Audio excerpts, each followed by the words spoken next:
அனைவருக்கும் ஸ்டார் அகாடமியுடைய இனிய சனிக்கிழமை காலை வணக்கம்.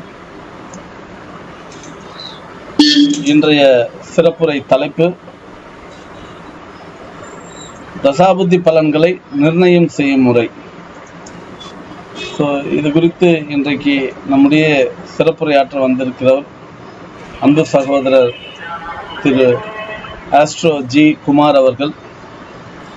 ஜோதிடர் துறையில் கிட்டத்தட்ட 20 ஆண்டுகளாக அனுபவம் பெற்றவர். ஏராளமான அன்பர்களுக்கு ஜோதிடம் பார்த்து தெளிவாக பலன் உரைப்பதில் வல்லவர். பொதுவாக தமிழக ஜோதிடத்துறையில் இருக்கக்கூடிய அனைவரும், யூடியூப்பில் பார்க்கக்கூடிய அனைவரும் அவரை நன்கு அறிவார்கள். இன்றைக்கு அவர் நம்முடைய சிறப்புரையாற்ற வந்திருப்பது ஸ்டார் அகாடமியின் பெரும்பேறு. ஒப்புக்கொண்ட சகோதரர் ஆஸ்ட்ரோ ஜி குமார் அவர்களுக்கு ஸ்டார் அகாடமியின் சார்பில் மீண்டும் ஒரு முறை நன்றியை தெரிவித்துக் கொள்கிறோம். அவங்க பிறந்தது சிவகங்கையில், மானாமதுரையில். சிவகங்கையை சேர்ந்தவங்க. 1975 ஏப்ரல் மாதம் பிறந்திருக்காங்க. 2 இளைய சகோதரி உடன்பிறப்புகள். ஜோதிடத்துக்கு எப்படி வந்தீங்கன்னு கேட்டேன். அது ஒரு ஆக்சிடென்டலாக வந்தது தான். தெரிஞ்சுக்கணுன்ற ஆர்வம் ஏதோ ஒரு காரணத்துக்காக மேலவங்க இதை படிக்க ஆரம்பித்து இன்றைக்கு ஜோதிடராக நம் மத்தியில் பரிமளிச்சிட்டு இருக்காங்க. ஜோதிடம் கற்றுக் கொடுத்துக்கிட்டு இருக்காங்க. வாட்ஸ்அப்பில் கிருஷ்ணமூர்த்தி பதவி, பேசிக் ஆஸ்ட்ராலஜி, அட்வான்ஸ்ட் ஆஸ்ட்ராலஜி இதெல்லாம். ஸோ பிருகத் பராசர ஹோரா சாஸ்திரம் சம்பந்தமாக ஒரு 2 ஆடியோக்கள் ரிலீஸ் பண்ணியிருக்காங்க. ஸோ அது கூகுள் டிரைவில் இருக்குது, அனுப்ப சொல்லியிருக்கோம். ஸோ அதை அனுப்புனாங்கன்னா அதை ஸ்டார் அகாடமியோட டெலகிராம் தளத்தில் பகிர்றோம். அன்பர்கள் அதை கேட்டு பயன்பெறலாம். அதை பற்றி பராசர ஹோராவை பற்றி ஒரு தெளிவான உரை, 12 பாவாதிபதிகள், இந்த மாதிரி விஷயங்கள்லாம் அதில் கொடுத்துருக்காங்க. ஸோ அன்பர்கள் அதில் பயன்பெறணும்னு நினச்சிக்கிறேன். தமிழகத்தில் ஜோதிடம் சார்ந்த யூடியூப் நேயர் அனைவருக்கும் நன்கு பரிச்சயமானவர். இன்றைக்கு அவர் நம்முடைய தசாபுத்தி பலன்களை நிர்ணயம் செய்யும் முறை குறித்து சிறப்புரையாற்ற வந்திருக்கிறார். அன்பர் அவர்களை அன்போடு வருக வருக என வரவேற்று மேடையை அவர் வசம் ஒப்புவிக்கிறேன். சார், குமார் சார், நீங்கள் ப்ரொசீட் பண்ணலாம்.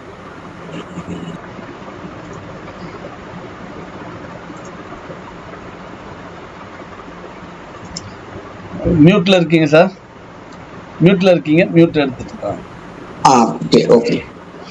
ஸ்டார் அகாடமியினுடைய நிர்வாக தலைவர் திரு ஸ்ரீனிவாசன் அவர்களே, இந்த அகாடமியில் இணைந்து ஜோதிடத்தை பயின்று கொண்டிருக்கக்கூடிய ஜோதிட ஆர்வலர்களே, மாணவர்களே, ஜோதிடர்களே, என் இனிய ஜோதிட சகாக்கள் அனைவருக்கும் இந்த காலை வணக்கத்தை நான் தெரிவித்துக் கொள்கிறேன். இந்த ஒரு நல்ல ஒரு நிகழ்ச்சிக்கு ஏற்பாடு செய்திருக்கக்கூடிய ஸ்டார் அகாடமி நிர்வாகிகள், உறுப்பினர்கள், மேலும் யூடியூபில் கண்டுகளித்துக் கொண்டிருக்கக்கூடிய ஜோதிட ஆர்வலர்கள் அனைவருக்கும் என்னுடைய மனமார்ந்த நன்றிகளையும் வணக்கங்களையும் தெரிவித்துக் கொள்கிறேன். இப்போ நமக்கு தசாபுக்தி பலன்கள் அப்படிங்கிறத நம்ம எப்படி வரையறை செய்யறது அப்படிங்கிறத பத்தி நம்ம பார்க்க போறோம். ஏன் நம்ம பார்க்க போறோம் அப்படின்னு சொன்னாலே அங்க கன்ஃபியூஷன் இருக்குங்கிறது அர்த்தம். இந்த தலைப்பு, குறிப்பிட்ட தலைப்பு அப்படிங்கிறத நம்ம கொடுத்துட்டோம் அப்படின்னு சொன்னாலே அங்க நிறைய சந்தேகங்கள், கேள்விகள், அதற்கான விளக்கங்கள் அப்படிங்கிறதுலாம் இன்னும் ஃபில்அப் பண்ணக்கூடிய அந்த கேப் அப்படிங்கிறது இருக்கு அப்படிங்கிறத நாம புரிஞ்சுக்கிறோம்.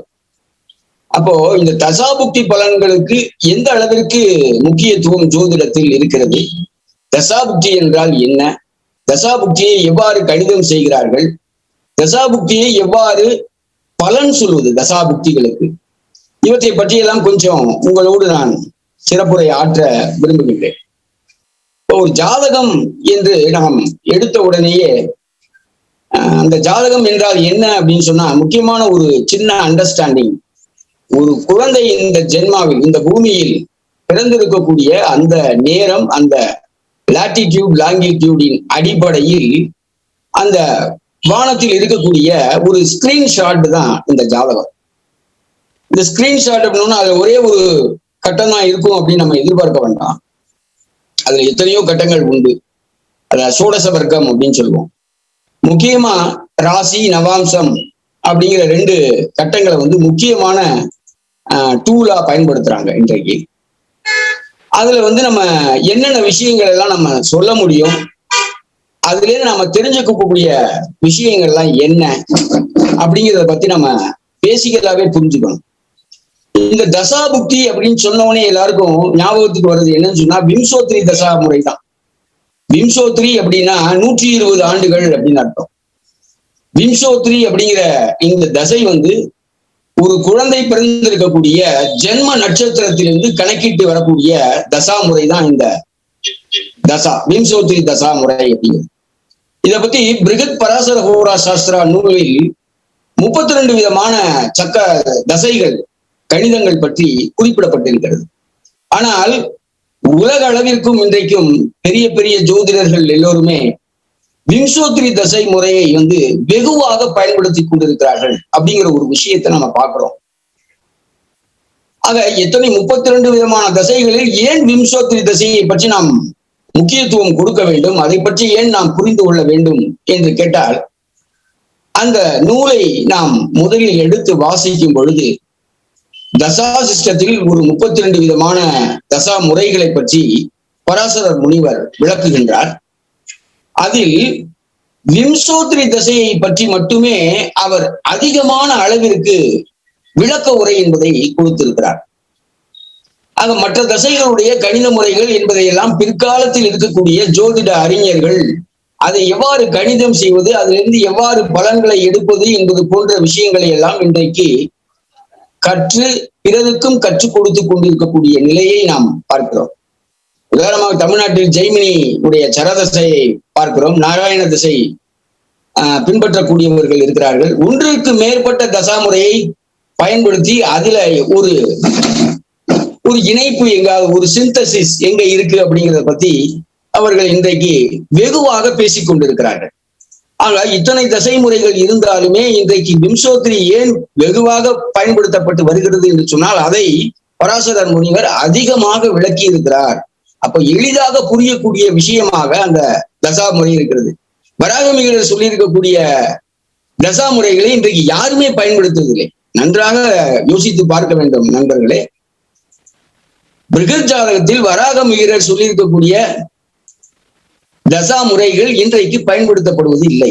ஆனால் பராசரனுடைய முறையை நாம் இன்றைக்கு அதிகமாக பயன்படுத்தி கொண்டிருக்கிறோம் என்று சொன்னால் அதில் இருக்கக்கூடிய எளிமை, அதில் இருக்கக்கூடிய முக்கியத்துவம், அதனால் கிடைக்கக்கூடிய பலன்களில் இருக்கக்கூடிய தெளிவு என்பதனால் அந்த விம்சோத்ரி தசா முறை என்பது வெகுவாக எல்லோரிடமும் பயன்படுத்தப்பட்டு வருகிறது. விம்சோத்ரி என்பது சந்திரனை நட்சத்திரங்களை அடிப்படையாக கொண்டு சொல்லக்கூடிய தசா முறை அப்படிங்கிறதுல விம்சோத்ரி தசா முறையும் ஒன்று. விம்சோத்ரி தசை முறை என்பது 3 நட்சத்திரங்களுக்கு ஒரு கிரகம் அதிபதியாக கொடுக்கப்பட்டு அந்த அதிபதி கிரகங்களுக்கு குறிப்பிட்ட ஆண்டுகள் தசை வருடங்களாக கொடுக்கப்பட்டு கணக்கிடப்பட்டு அதை விம்சோத்ரி தசையாக பயன்படுத்துகிறார். உதாரணமாக சொல்வோமேயானால் அஸ்வினி மகம் மூலம் இது கேதுவுடைய நட்சத்திரம். இந்த கேதுவினுடைய நட்சத்திரம் என்பது 7 ஆண்டுகள் என்று நாம் சொல்கிறோம். அதற்கு அடுத்ததாக பரணி, பூரம், பூராடம் சுக்கிரனுடைய நட்சத்திரங்கள், அதனுடைய தசை ஆண்டு 20 ஆண்டுகள். அதற்கு அடுத்து வரக்கூடிய கார்த்திகை, உத்திரம், உத்திராடம் சூரியனுடைய நட்சத்திரங்கள், சூரியனுடைய தசை வருடம் 6 ஆண்டுகள். அதற்கடுத்து ரோகிணி, ஹஸ்தம், திருவோணம் சந்திரனுடைய நட்சத்திரங்கள், அவருடைய தசை வருடம் 10.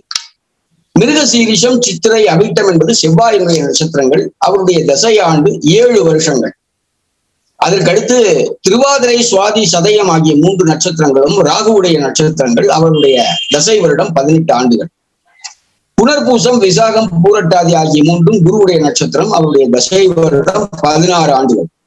அதுக்கு அடுத்ததாக பூசம், அனுஷம், உத்திரட்டாதி 3 சனியினுடைய நட்சத்திரங்கள், அவருடைய தசை ஆண்டுகள் 19.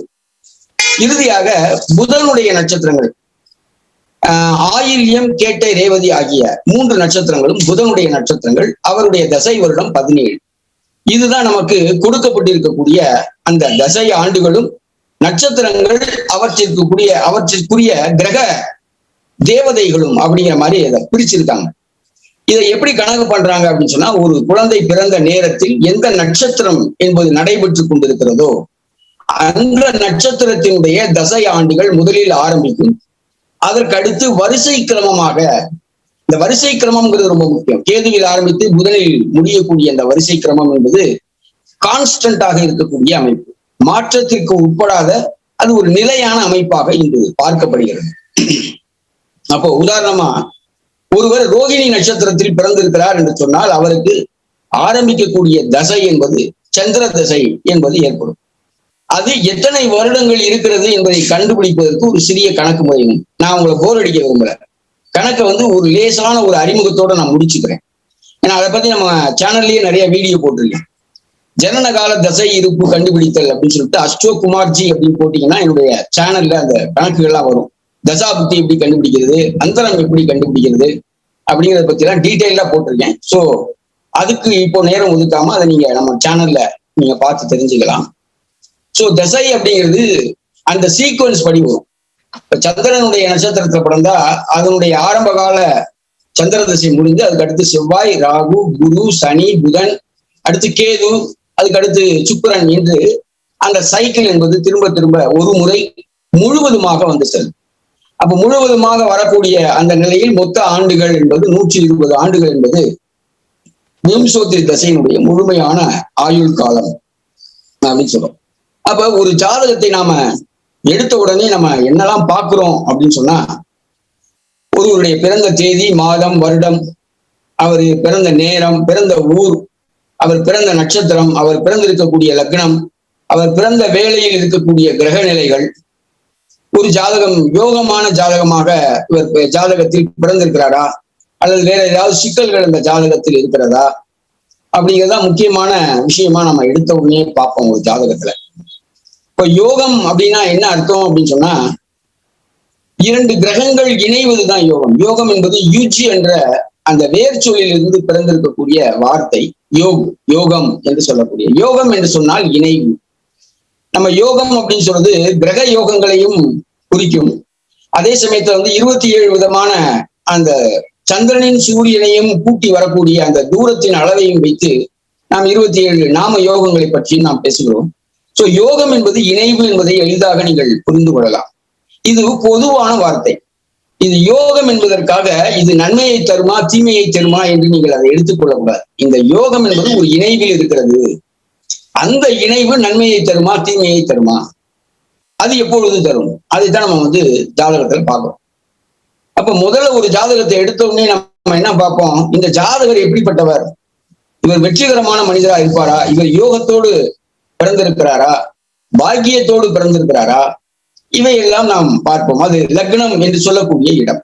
இந்த லக்னம் என்பதுதான் ஒரு மனிதன் பிறந்திருக்கக்கூடிய ஒரு குறிப்பிட்ட நாளினுடைய ஒரு குறிப்பிட்ட நேரத்தை குறிக்கிறது. சோ அதனால ஒரு குறிப்பிட்ட நேரத்தில் பிறந்திருக்கக்கூடிய அந்த ஜாதகருடைய லக்ன அதிபதி யார் அப்படிங்கிறத நாம முதல்ல பார்க்கணும். அது எந்த கிரகமா வேண்டுமானாலும் இருக்கலாம். ராகு கேதுவை தவிர, ராகு கேதுக்கு இப்போ லக்னத்திற்கு அதிபதியாக விருச்சிக லக்னம் என்பது கேதுவிற்குரிய லக்னமாகவும், கும்பத்திற்கு ராகுவும் அடிஷனலாக இருக்கக்கூடிய லக்ன அதிபதிகளாக இன்று கருதப்படுகிறார்கள். அது தமிழுக்கு புதிய விஷயம், ஆனால் இது பழைய விஷயம் தான். ஆக்சுவலா பிபிஹெச்எஸ்லயே அதை பத்தி எல்லாம் பேசியிருக்காங்க நிறைய.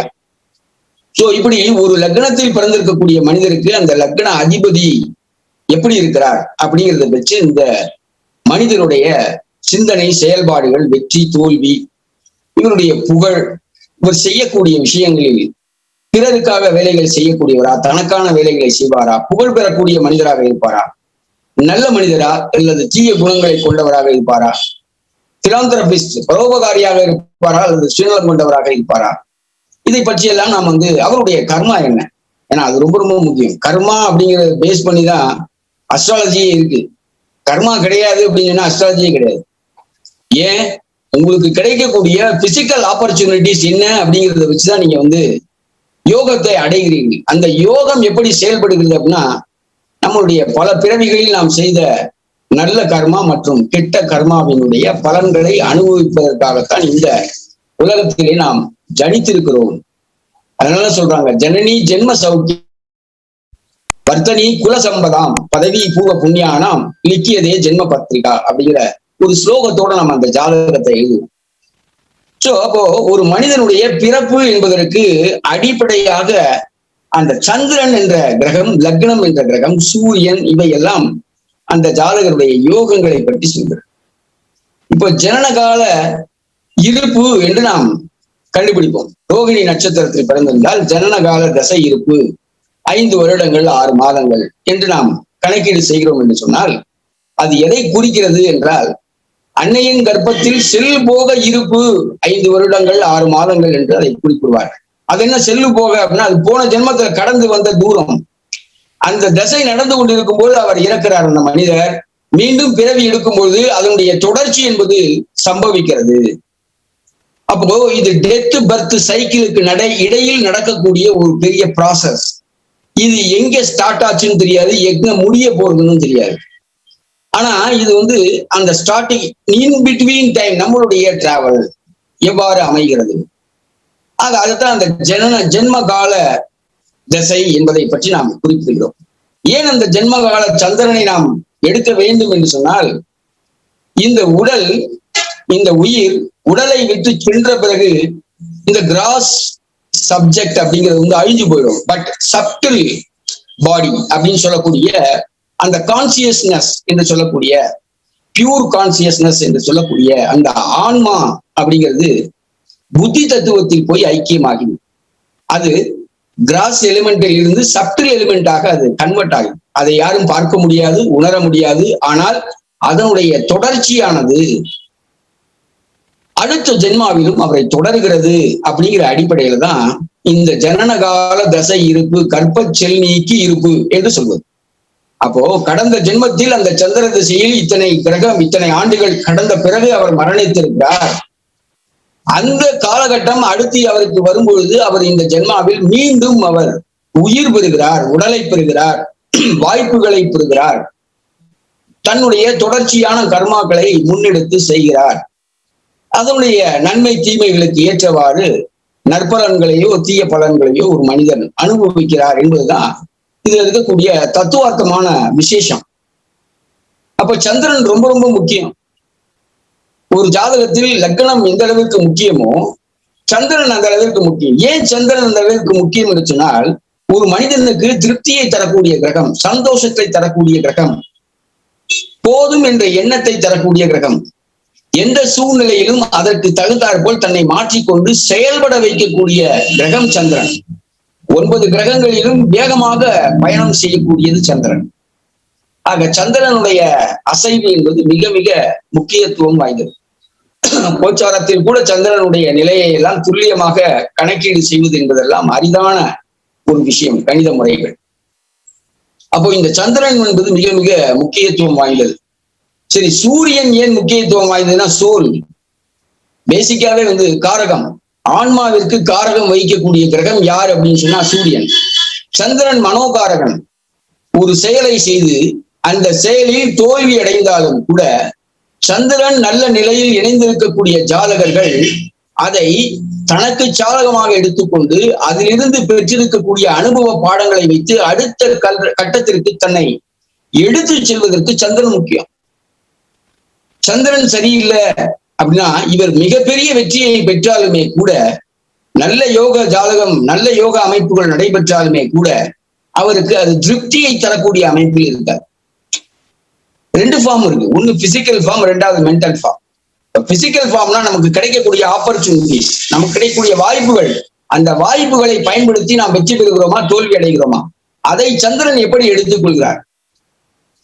ஆக இந்த நிலையில் பார்க்கும்பொழுது சந்திரனுடைய அசைவு என்பது மிக மிக முக்கியம். எனவேதான் சந்திரனை அடிப்படையாக கொண்டு ஒரு குழந்தை பிறந்த அன்றைக்கு சந்திரன் இருக்கக்கூடிய நட்சத்திரத்தை அடிப்படையாக கொண்டு இந்த விம்சோத்ரி தசா முறை என்பது ஏற்படுத்தப்பட்டிருக்கிறது அப்படிங்கிறதான் இதுக்கான காரணம்.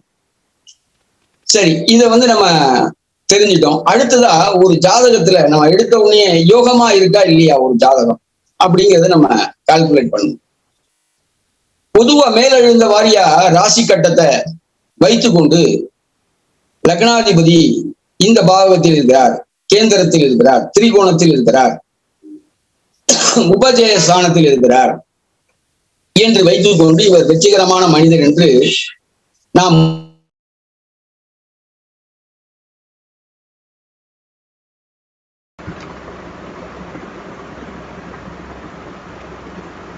சார் மியூட்ல இருக்கீங்க.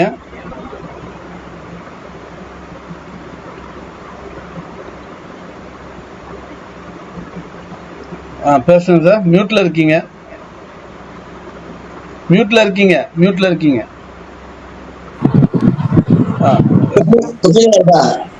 உங்க சிக்னல் திடீர்னு டிராப் ஆகுதுன்னு நினைக்கிறேன். நான் வந்து கொடைக்கானல்ல இருக்கேன், இப்போ ஹோட்டல்ல இருக்கேன். சரி, பரவாயில்ல, ப்ரொசீட் பண்ணுங்க, நோ ப்ராப்ளம். கொஞ்சம் டிராப் ஆகும்னு நினைக்கிறேன் நெட்டு. சரி, இப்போ கேக்குது, ப்ரொசீட் பண்ணுங்க. Okay okay. ஒரு மனிதர் பிறந்திருக்கக்கூடிய அந்த காலகட்டத்தில் லக்ன அதிபதி, காரக கிரகங்கள் இவையெல்லாம் வலு பெற்றிருக்கிறதா? வலுனா என்ன அப்படின்னு சொன்னா, ஆட்சியா, உச்சமாக இருக்கிறாரா, நட்பு வீட்டில் இருக்கிறாரா, பகை வீட்டில் இருக்கிறாரா, நீசமான வீட்டில் இருக்கிறாரா, இப்படி எல்லாம் அனுசரித்து அது எந்த பாவகத்தில் இருக்கிறார் என்பதையெல்லாம் வைத்து ஒரு லக்னத்தினுடைய வலுவை நாம் தீர்மானிக்கிறோம். அப்போ ஒரு ஜாதகத்தில் லக்னத்தில் ஒரு கிரகம் ஆட்சி பெற்றிருக்கிறது, பஞ்ச கிரகங்கள், தாரா கிரகங்கள் என்று சொல்லக்கூடிய கிரகங்கள் லக்னத்தில் ஆட்சியாக இருக்கிறது அல்லது கேந்திரத்தில் ஆட்சி பெற்றிருக்கிறது அப்படின்னு சொன்னா அது வந்து மிகப்பெரிய பஞ்சமகா புருஷ யோகத்தை தரக்கூடிய அமைப்பு. சரி, இந்த பஞ்சமகா புருஷ யோகம் செயல்பாட்டுக்கு வருமா வராதா அப்படிங்கிறத நம்ம பார்க்கணும். எடுத்தோடனே கடக லக்னத்துல குரு ஆட்சியா இருக்காரு, ஹம்ச யோகம் இவருக்கு செயல்படும் அப்படின்னு சொல்லிடுவோம். பட் அங்க தவறு ஏற்படுவதற்கான வாய்ப்புகள் உண்டு. அங்க என்ன தவறு வர்றதுக்கான வாய்ப்பு இருக்கு? உண்மையிலேயே குரு லக்ன பாவத்தை தான் ஆக்டிவேட் பண்றாரா இல்ல 12ஆம் பாவத்தை ஆக்டிவேட் பண்றாரா? ஏனென்றால் இங்க 2 விதமான கணித முறை அப்படிங்கிறது இருக்கு. பாவ மத்திய ஸ்புடம் அப்படின்னு சொல்லக்கூடிய கணித முறை, பாவ ஆரம்ப முறை, பிறந்த லக்னத்தினுடைய அந்த டிகிரி என்பது அந்த பாவத்தினுடைய தொடக்க புள்ளியாக வைத்து கணிதம் செய்யக்கூடிய முறை. அப்போ இந்த இடத்துல என்ன மிஸ் அண்டர்ஸ்டாண்டிங் வருது அப்படின்னு சொன்னா, வெறும் ராசி கட்டத்தை மட்டும் நாம் வைத்து பார்க்கும்போது குரு லக்னத்தில் உச்சமாயிருக்கிறார், எனவே அவருக்கு அம்சமகா புருஷ யோகம் ஏற்படுகிறது அப்படின்னு நம்ம முடிவு பண்ணி டிக்ளேர் பண்ணோம்னா அவர் பாவம் கஷ்டப்படுவார். ரொம்ப உச்சம் பெற்றவர்கள் கஷ்டப்படுகிறார்கள். உடனே நீங்க வந்து ஒரு புது விதியை உருவாக்கிட கூடாது, இருக்கிற விதியை பயன்படுத்தி பார்க்கணும். ஏன் அந்த இடத்துல அது நடந்தது அப்படிங்கறத செக் பண்ணணும். உச்சம் லக்னத்துல குரு உச்சமானால் இந்த உலகத்துல வாழ்றதுக்கு தகுதி இல்லாதவர் ஆக்கிடுவார் அப்படி புது ரூல் எல்லாம் கிரியேட் பண்ணக்கூடாது. அந்த இடத்தில் அந்த கிரகம் எந்த அளவிற்கு வலுவாக இருக்கிறது, அது எந்த பாவகத்தை இயக்குகிறது, அந்த கிரகத்தோடு இணைந்திருக்கக்கூடிய கோள்கள் யார், அந்த கிரகம் நின்றிருக்கக்கூடிய நட்சத்திராதிபதி யார், அந்த கிரகத்தை பார்க்கக்கூடிய கிரகங்கள் எல்லாம் என்ன, அவற்றினுடைய ஆதிபத்தியம் என்ன, இவற்றை எல்லாம் அனுசரித்து அவருடைய ஷட்பல ரீதியான வலிமை என்ன அந்த குருவுக்கு, அதையெல்லாம் பார்த்து நாம் வந்து பலன்களை வரையறை செய்ய வேண்டும். அப்போ இது எப்படி வரையறை செய்யறது அப்படின்னு சொன்னா, முதல்ல நமக்கு வந்து இந்த பாவா அப்படிங்கிற விஷயத்தை தெரிஞ்சுக்கணும். பாவானா என்ன அப்படின்னு சொன்னா, ஒரு பெரிய வீடு எடுத்துக்கோங்க, அந்த வீட்டுல ஒரு 12 ரூம் இருக்கிறதா வச்சுக்கோங்க. ஒரு கிச்சன் இருக்கும், ஒரு பெட்ரூம் இருக்கும், ஒரு ரீடிங் ரூம் இருக்கும், ஒரு டாய்லெட் இருக்கும். இப்படி ஒரு 12 அறைகளை நாம் பிரித்து வைத்துக் கொள்வோமே ஆனால் ஒவ்வொரு அறைக்குள்ளும் ஒரு வேலை என்பது நடக்கும். கிச்சனை எடுத்துக்கொண்டோமானால் சமையல் செய்வார்கள், படுக்கை அறையை படுத்து உறங்குவார்கள், கழிப்பிடத்தில் அதற்கான வேலைகள் நடக்கும். அப்போ ஒவ்வொரு இடத்தையும் மாற்றி நாம் செய்ய முடியாது. ஒரு வீட்டின் ஒரு அறையை எதற்காக பயன்படுத்துகிறோமோ அதற்காக மட்டுமே அதை பயன்படுத்த முடியும். அது கான்ஸ்டன்ட். இதற்கு பெயர் பாவகத்தினுடைய செயல்கள் அப்படின்னு பேர். என்னென்ன செயல்கள்? 12 பாவகத்திற்குள்ளும் நம் இந்த உலக வாழ்க்கையினுடைய சம்பவங்கள் எல்லாம் அடக்கி வைக்கப்பட்டு இருக்கிறது. சோ அதற்கு பெயர் தான் வந்து காரகங்கள், பாவக காரகங்கள் அப்படின்னு சொல்றோம். சோ இந்த பாவக காரகங்கள் அப்படிங்கிறது என்ன ஆகும்னா, அது தன்னால வேலை செய்யாது. எல்லாருக்கும் அந்த பாவகம் உண்டு, அந்த பாவக காரகம் என்பது உண்டு. ஆனால் எல்லோருக்கும் வாழ்க்கையில் அந்த சம்பவம் நடக்குமா என்று கேட்டால் இல்லை. அது ஏன் அப்படிங்கிறத இப்ப நமக்கு முக்கியமான கேள்வி. சரி, இந்த செயல்களை யார் நமக்கு தருவது அப்படின்னா நவகிரகங்கள். இந்த பாவகத்தில் இருக்கக்கூடிய, இப்போ கிச்சன்ல அம்மா போய் சமைப்பாங்க, அம்மா இல்லைன்னா யாரும் சமைக்க முடியாது, அப்ப சாப்பாடு கிடைக்காது. அப்போ 4ஆம் பாவகத்தை கிச்சனை போய் ஒரு அம்மா வந்து என்ன பண்ணணும், ஆக்டிவேட் பண்ணணும், அங்க போய் அவங்க சமைக்கணும். அப்பதான் டைனிங் ஹாலுக்கு நமக்கு சாப்பாடு வரும். ரீடிங் ரூம்ல போய் குழந்தையெல்லாம் படிக்கணும். அங்க குழந்தைங்க படிச்சாங்கன்னா அவங்களுக்கு அறிவு பெற முடியும். அப்படி ஒரு வீட்டின் அறைகளில், பல்வேறு அறைகளில் இருக்கக்கூடிய சம்பவங்களை, செயல்களை அந்த வீட்டில் இருக்கக்கூடிய உறுப்பினர்கள் செயல்படுத்துகிறார்கள். அதுதான் ஜாதகம். அதே மாதிரிதான் ஒரு ஜாதகத்தில் இருக்கக்கூடிய 12 அறைகளில் அடைக்கப்பட்டிருக்கக்கூடிய காரகத்தை கிரகங்கள் செயல்படுத்துகிறார்கள். அப்ப நமக்கு இப்ப ஒரு பாயிண்ட் கிளியர் ஆயிடுச்சு. 12 பாவகங்களில் இருக்கக்கூடிய எல்லா காரகமும் ஒரு மனிதனுக்கு செயல்படாது. அந்த கிரகத்தை, அந்த பாவக செயல்களை செயல்படுத்துவதற்கு ஒரு கிரகம் வேண்டும். அப்ப அந்த பாவகத்தை, அந்த கிரகம் இருந்தால் அதிலிருந்து பலன்களை எடுத்து ஜாதகருக்கு கொடுக்கும். இதுதான் ஒரு கான்செப்ட். இது ஒரு சிம்பிளான ஒரு கணக்கு. சோ அப்ப இந்த கிரகங்கள் அப்படிங்கிறது எப்படி ஆக்டிவேட் பண்ணும்? கிச்சனை எடுத்துட்டோம்னா ஒவ்வொருத்தரும் ஒவ்வொரு மாதிரி சமையல் பண்ணுவாங்க. ஒருத்தர் வந்து காரம் ஜாஸ்தியா பயன்படுத்துவாங்க சமையல்ல. ஒருத்தர் வந்து நெய், மோர், தயிர் இந்த மாதிரியான பால் சம்பந்தப்பட்ட பொருட்களை பயன்படுத்துவாங்க. ஒரு சிலர் ரெடிமேட் ஃபுட், ஜங்க் ஃபுட் பயன்படுத்தக்கூடியவங்களா இருப்பாங்க. பீஸா, பர்கர் இதெல்லாம் வீட்டுல செய்வாங்க. அவன்ல சமைக்கக்கூடிய, மைக்ரோவேவ் அவன்ல சமைக்கக்கூடியவங்க இருப்பாங்க. சோ அந்த தனிப்பட்ட பெண்ணினுடைய திறமை மற்றும் மனோநிலை இவற்றை அடிப்படையாக கொண்டு அங்க சமையல் நடக்குது. இப்படி ஒவ்வொரு வீட்டிலும் படிக்கக்கூடிய அறையில் ஒரு பையனுக்கு என்ன பிடிக்குமோ அது சார்ந்த புஸ்தகங்கள் லைப்ரரி அந்த ஷெல்ஃப்ல இருக்கும். புக் ஷெல்ஃப்ல எல்லா புஸ்தகமும் இருக்க வேண்டிய அவசியம் இல்லை. நமக்கு எது ஏற்புடைய, நமக்கு எது பிடித்தமான சப்ஜெக்டோ அது சம்பந்தமான நூல்களை படித்து ஒருவர் தெளிவு பெற வேண்டும். அப்ப குழந்தைகள் ரீடிங் ரூமை அதிகமாக பயன்படுத்தினால் அவர்களுக்கு அறிவார்ந்த குழந்தைகளாக வளர்வார்கள்.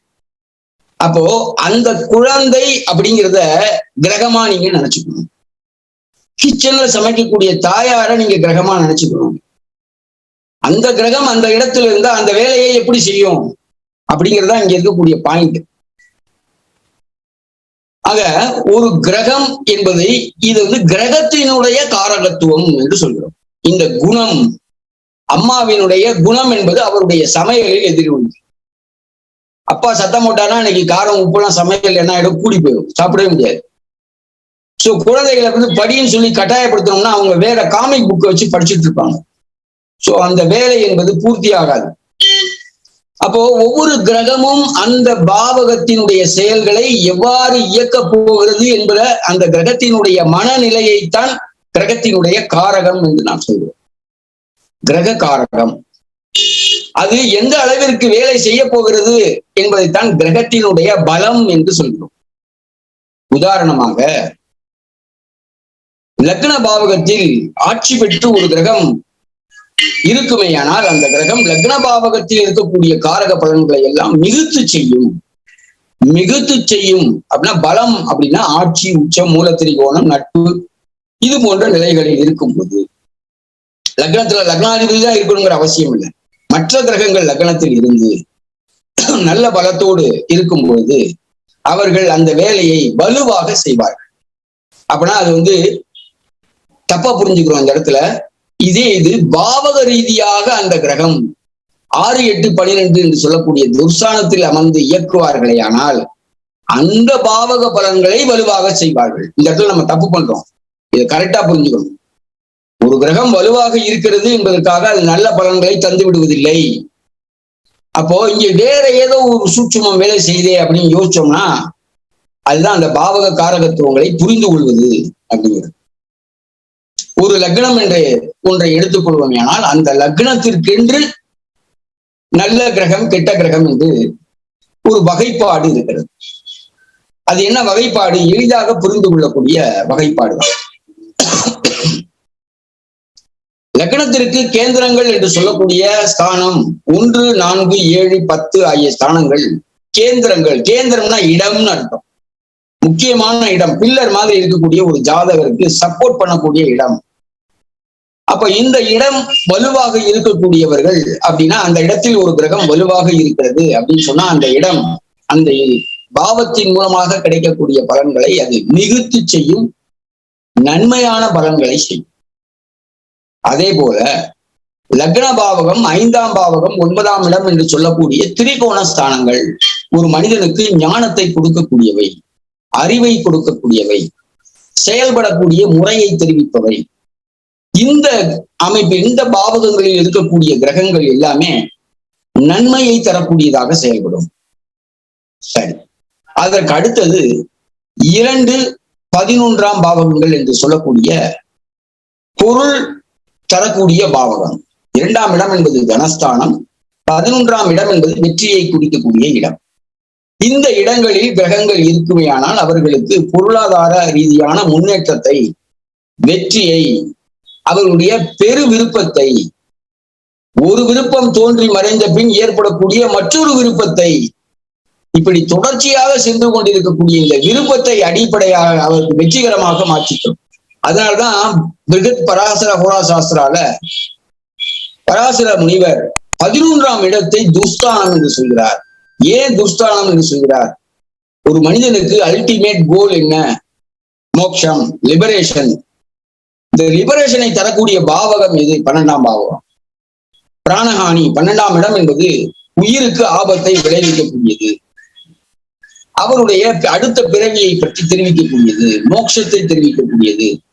இந்த 12ஆம் இடம் அவருக்கு மோட்சத்தை தந்தால் அதுதான் சிறப்பான செயல் என்பது முனிவருடைய கருத்து. அவர் வாழ்ந்த காலம் வேற. இப்ப கலியுகத்துல வாழ்ந்துட்டு இருக்கும். மோட்சம் கிடைக்கல, அதெல்லாம் இருக்கட்டும் ஒரு பக்கத்துல. வெற்றிகரமான மனிதனாக இருக்கிறோமா? அதான் இங்க முக்கியம். இன்னைக்கு பொருளாதாரம் சார்ந்த விஷயங்களில் வெற்றியை பெறுவோமா?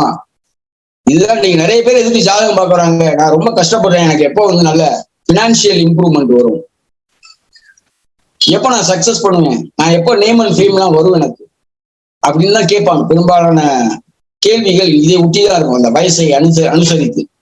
அப்ப 12ஆம் இடத்திற்கு ஹானியை உருவாக்கக்கூடிய இடம் 11ஆம் இடம். 12ஆம் இடம் என்று சொல்லக்கூடிய மோட்ச ஸ்தானத்தை செயல்படாமல் வைப்பது 11ஆம் இடம். அதனால அது துஸ்தானம். ஒன்றை விட்டு அடுத்து அடுத்து அடுத்து தொடர்ச்சியாக பெரு விருப்பங்களை மனிதர்களுக்கு ஏற்படுத்தி கொண்டிருக்கக்கூடிய பாவகம் 11ஆம் இடம். அதனாலதான் 11ஆம் இடம் துஸ்தானம். இன்னைக்கு யாருமே 11ஆம் இடம் துஸ்தானம் பேசுறது கிடையாது, ஏன்னா தெரியாது. பராசரர் ஏன் 3, 6, 11ஆம் இடங்களை ரொம்ப மோசமான அதிபதிகள், ஹவுஸ், டேஞ்சரஸ் ஹவுஸ் அப்படிங்கிற 6, 8, 12 சொல்லல, 3, 6, 11 தான் சொல்றாரு. பிபிஹெச்எஸ் தயவு செஞ்சு பிபிஹெச்எஸ் அனைவரும் படிக்க வேண்டும் என்று நான் கேட்டுக்கொள்கிறேன். இப்போது தமிழ்ல கூட அதை மொழிபெயர்த்து நூல்கள் வெளிவந்திருக்கிறது என்று நான் கேள்விப்பட்டிருக்கிறேன். அதனால் அதெல்லாம் தேடி படியுங்கள்.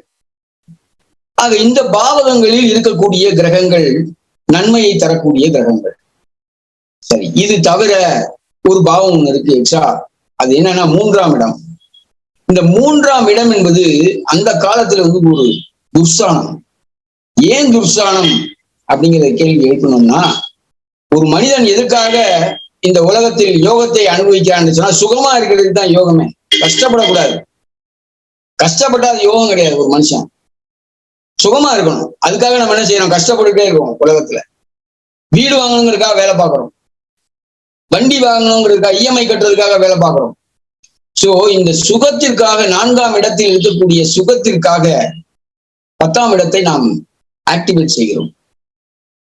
சோ இந்த பாவகங்களுடைய செயல்பாடுகள் அப்படிங்கிறது ரொம்ப ரொம்ப முக்கியமான விஷயம். அந்த சுகஸ்தானத்திற்கு 12ஆம் இடமாக 3ஆம் இடம் வருவதால் அது துர்ஸ்தானம்.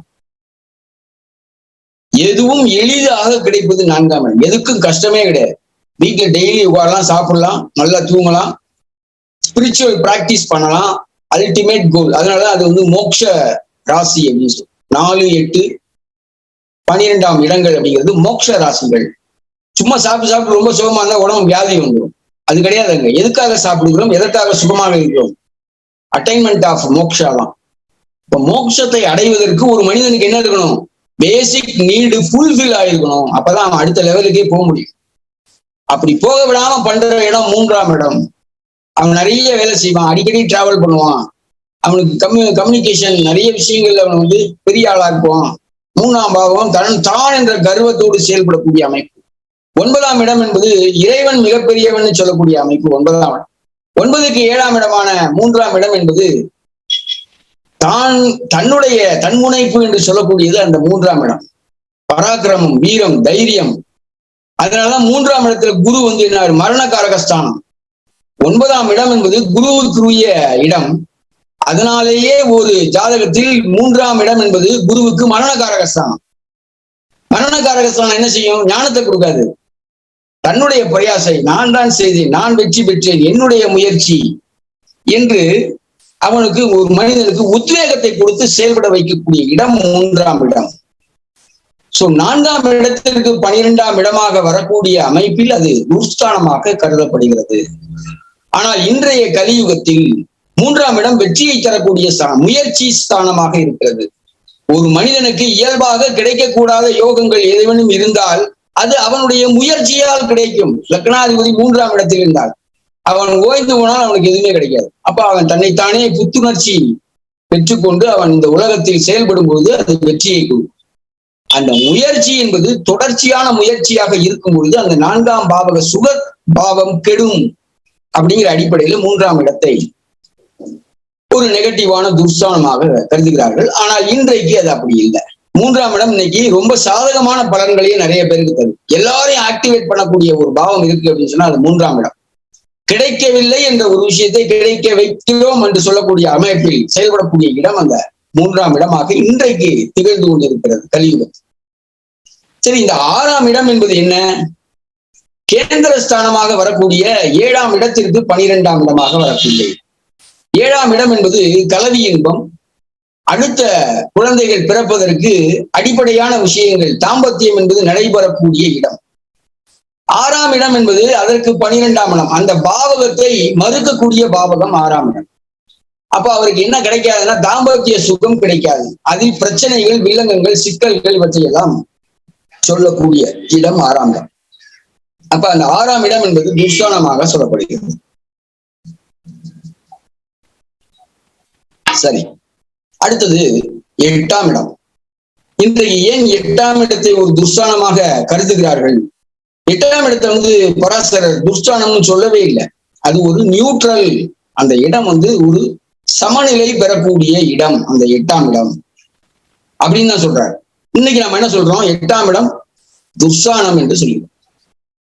இந்த 8ஆம் இடம் என்பது நம்முடைய ஸ்பிரிச்சுவல் ஆக்டிவிட்டிஸ், யாருக்கும் தெரியாமல் விளம்பரம் இல்லாமல் செய்யக்கூடிய வேலைகள், ஆழ்ந்த சிந்தனைகள், ஆன்மீக ரீதியான நடவடிக்கைகள் போன்றவற்றுக்கெல்லாம் 8ஆம் இடம் என்பது செயல்படும்.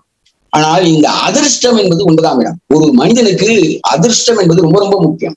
ஒரு செயலை செய்தால் அது வெற்றி தரணும். ஒரு செயலை, ஒரு விருப்பத்தை நேர்மையான வழியில் அவர் அடைய வேண்டும். அதற்கு 9ஆம் இடம் வலுக்க வேண்டும். ஆக 9ஆம் இடத்தை மறுதளிக்கக்கூடிய இடம் 8ஆம் இடம். அதனால அவர் வந்து அடுத்த ஜென்மாக்களில் அவர் எப்படி வேணாலும் இருந்துட்டு போறார், இல்ல அவருடைய முயற்சிகள் வேற விதமா இருந்துட்டு போறது, அதை பத்தி இல்லை. ஆனால் இந்த ஜென்மத்தில் அவர் யோகங்களை, அதிர்ஷ்ட வாய்ப்புகளை அனுபவிக்க முடியாதவராக இருப்பார். வெளியில் சொல்ல முடியாத அளவிற்கு துன்பங்களை தாங்கிக் கொள்ளக்கூடியவராக இருப்பார். சட்ட திட்டங்களுக்கு புறம்பானதாக பேசக்கூடியவர்களாக இருப்பார்கள். சோ பொருளாதார ரீதியான முன்னேற்றம் இருந்தாலும் அது இறுதியில் பிரச்சனைகளை கொடுத்து விட்டு போகக்கூடிய அமைப்பாக அமைந்துவிடும். சோ இதனாலதான் 8ஆம் இடம் என்பது துர்ஸ்தானம் அப்படின்னு சொல்றோம். சோ இந்த துர்ஸ்தானத்தில் இருக்கக்கூடிய கிரகங்கள் அந்த பாவகங்களை விருத்தி செய்கிறது. அதான் முக்கியமான பாயிண்ட். எந்த கிரகமாக இருந்தாலும் 6ஆம் இடத்திலோ 3ஆம் இடத்திலோ 8ஆம் இடத்திலோ ஒரு பாவகத்தை இருந்து அந்த பாவகத்தை செயல்படுத்துகிறது என்று சொன்னால் அது தன்னுடைய இயல்பின் அடிப்படையில் அந்த காரகத்தில், அந்த பாவக காரகத்தை செயல்படும். சோ இப்ப உங்களுக்கு கிளியரா புரிஞ்சிருக்கும். அந்த துர்ஸ்தானத்தில் ஒரு கிரகம் வலுவாக இருந்தால் அந்த வலுவான 8ஆம் பாவகத்தினுடைய ஆதிபத்திய விஷயங்களை அது வலுத்து செய்கிறது. அது வலுத்து செய்தால் என்ன ஆகும்? தீமையான பலன்களை கொடுக்கும். ஆயுள 8ஆம் பாவகம் ஒரு கிரகம் உச்சமாயிருக்கிறது, ஆயுளை கொடுக்கும், ஆனால் கஷ்டத்தை கொடுத்து விடும். சோ இப்படி அதை வந்து பலன் சொல்லணும். இதுல இன்னொரு பிரச்சனை என்ன அப்படின்னு சொன்னா, ஒவ்வொரு லக்னத்திற்கும் குறிப்பிட்ட கிரகங்கள் நன்மையை தரக்கூடியவர்கள், தீமையை தரக்கூடியவர்கள் நாம் பார்க்கின்றோம். அந்த கிரகத்தினுடைய திசை வந்தால் அது நன்மையைத்தான் செய்யும் என்ற அவசியம் இல்லை. அப்போ இந்த இடத்துல இன்னொரு சப் கிளாஸ் உள்ள போகுது. என்ன உள்ள போகுது? நன்மையை தரக்கூடிய கிரகங்கள் நன்மையை தருவதில்லை. அப்ப ஏன் தருவதில்லை? அப்போ அது இருக்கக்கூடிய பலம் என்ன? அது எந்த பாவகத்தை இயக்குகிறது? அந்த பாவகத்தில் அந்த கிரகத்தோடு இணைந்து இருக்கக்கூடிய கிரகங்கள் யார்? அவர்களுடைய ஆதிபத்தியம் என்ன? இந்த கிரகத்தினை பார்க்கக்கூடிய கிரகங்கள் இதெல்லாம் பார்க்கும்போது அந்த நன்மையை தரக்கூடிய கிரகம் தீமையை தருவதற்கான வாய்ப்புகள் உண்டு. அப்ப அது ஏன் நன்மையை தரக்கூடிய கிரகங்கள் தீமையை தருகிறது? இதை பிபிஹெச்எஸ்ல அருமையா எக்ஸ்பிளைன் பண்ணிருப்பாங்க.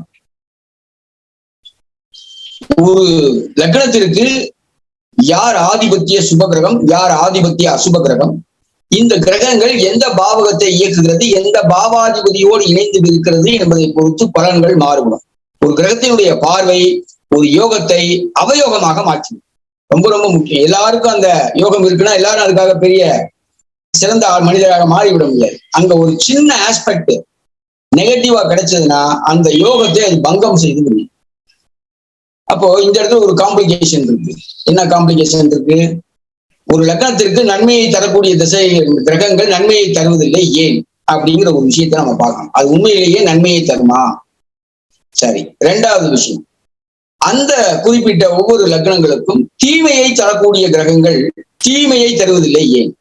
அது ஒரு கேள்வி.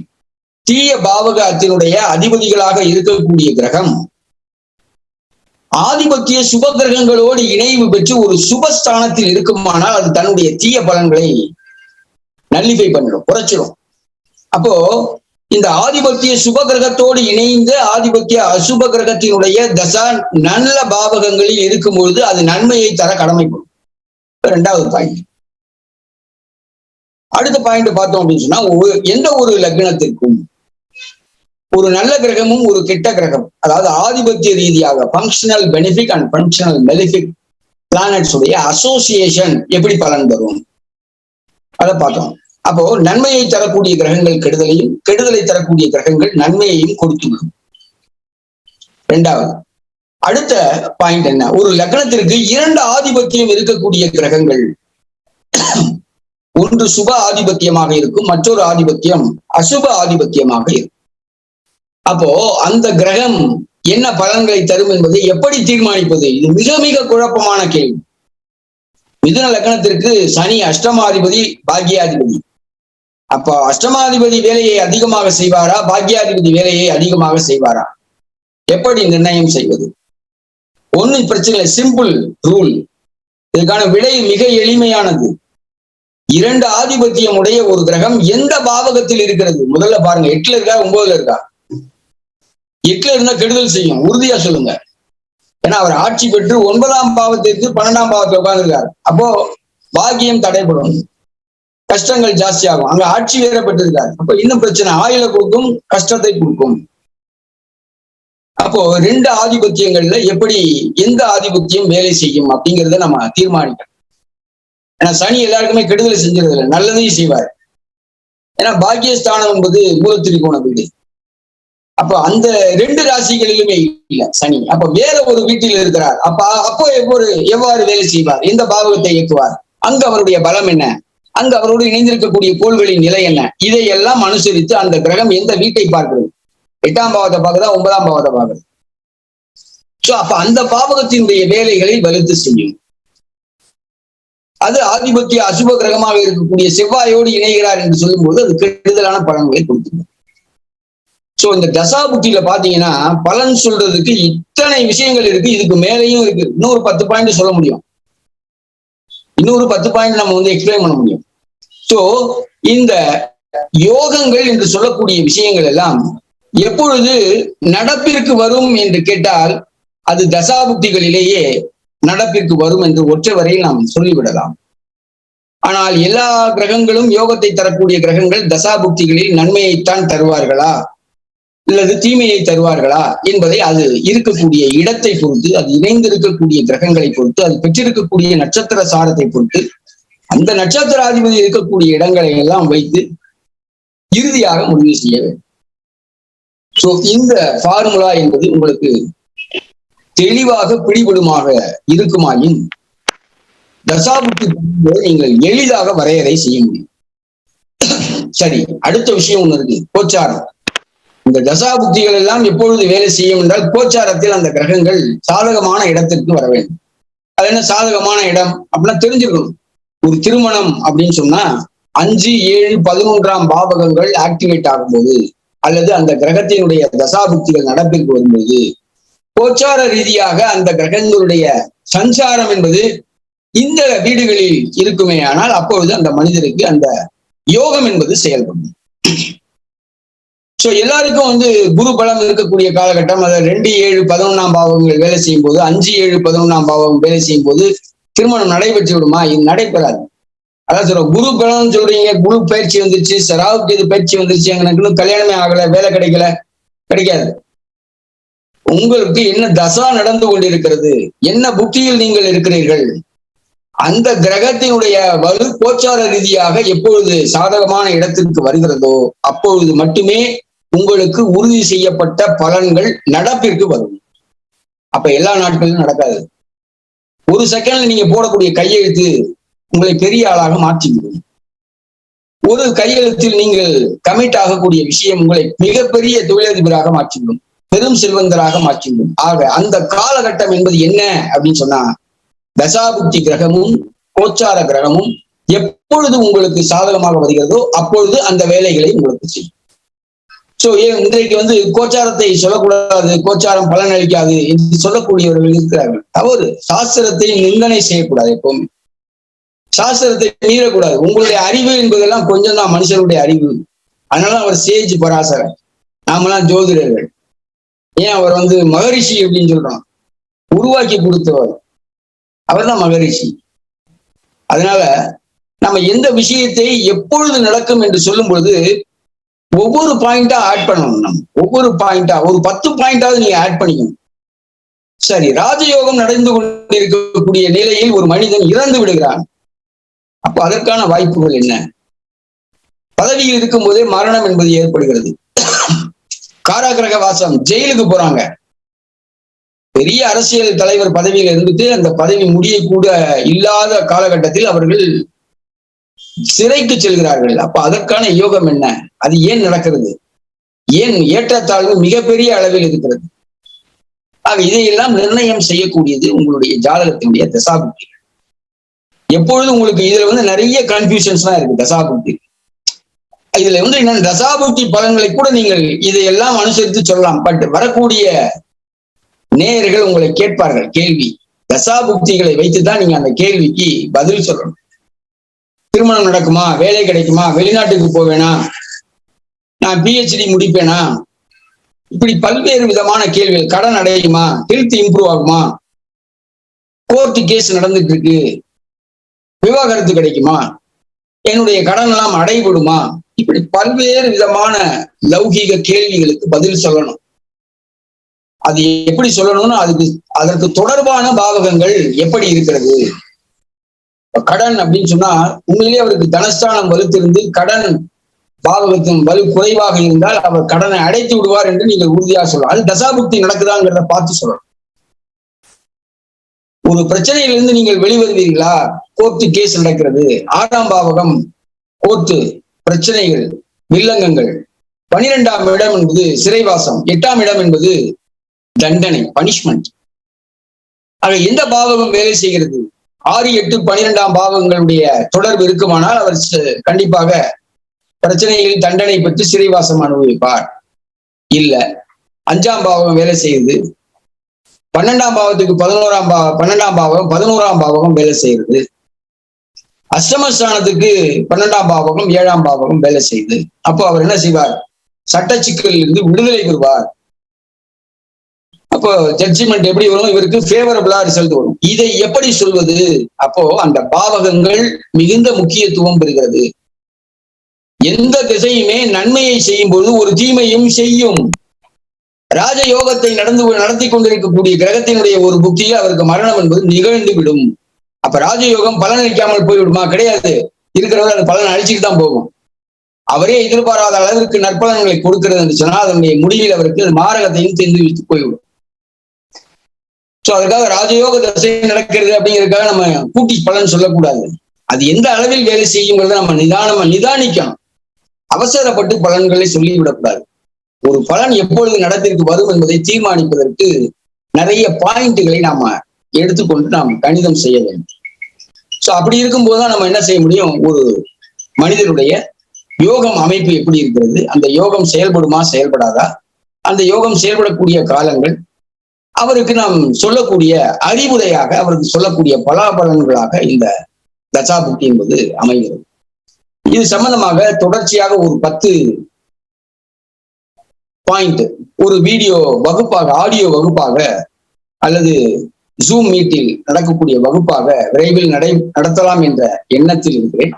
அதில் இணைய விருப்பமுடைய நேயர்கள் என்னுடைய வாட்ஸ்அப் எண்ணான 6369341299 6369341299 என்ற எண்ணில் மெசேஜ் அனுப்புமாறு கேட்டுக்கொள்கிறேன்.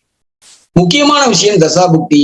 அந்த தசாபுக்திகளை நாம் எவ்வாறு நிர்ணயம் செய்கிறோம், எந்த இடத்தில் தவறுகள் ஏற்படுகிறது என்ற முழுமையான விளக்கங்களை எல்லாம் நாம் தெரிந்த பிறகு நாம் பலன் சொல்லுமையானால் அது நல்ல பலன்களை தரக்கூடியதாக இருக்கும்.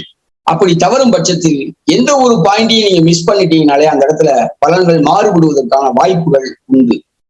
ஆக சொல்லப்பட்டிருக்கக்கூடிய, ஆங்காங்கே ஒரு நூலில் சொல்லப்பட்டிருக்கக்கூடிய செய்திகளை எல்லாம் தொகுத்து அதை பயன்படுத்தி அப்ளை பண்ணி அதுல இருந்து என்ன ரிசல்ட் உங்களுக்கு கிடைக்குதோ அதை தான் நீங்க சொல்லணும்.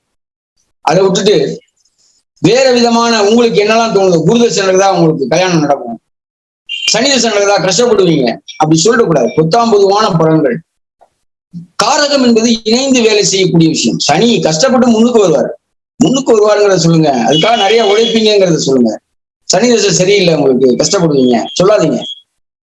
எந்த லக்னத்துக்கும் அப்படி கிடையாது. அவர் இருக்கக்கூடிய இடத்தை பொறுத்து அந்த பலன்கள் எல்லாம் மாறிவிடும். அப்படியே ஒரு லக்னத்துக்கு அவயோக கிரகமாக வந்தாலுமே கூட அது இணைந்து இருக்கக்கூடிய இடத்தை பொறுத்து அது மாற்ற நல்ல பலன்களை கொடுத்து விடும். அப்படிக்கான அமைப்புகள் இருக்கிறது. அப்போ இந்த அமைப்பிற்கான ஃபேக்டர்ஸ் என்னென்னவா இருக்கு அப்படின்னு பார்க்கும்போது, ஒரு சுபகிரகத்தோடு இணைந்து இருக்குமானால், அதாவது ஃபங்க்ஷனல் பெனிஃபிட்டோட சேர்ந்து இருக்குமானால், ஆதிபத்திய அசுப கிரகங்கள் கூட நன்மையான பலன்கள். இது முக்கியமான பாயிண்ட் தசாபுக்தி. இது எங்க சொல்லியிருக்குன்னா பிபிஹெச் சொல்லியிருக்கு. இதனுடைய கற்பனை கிடையாது, நானா ஒன்னும் உருவாக்கி சொல்லல. அப்போ இதுல முக்கியமான விஷயம்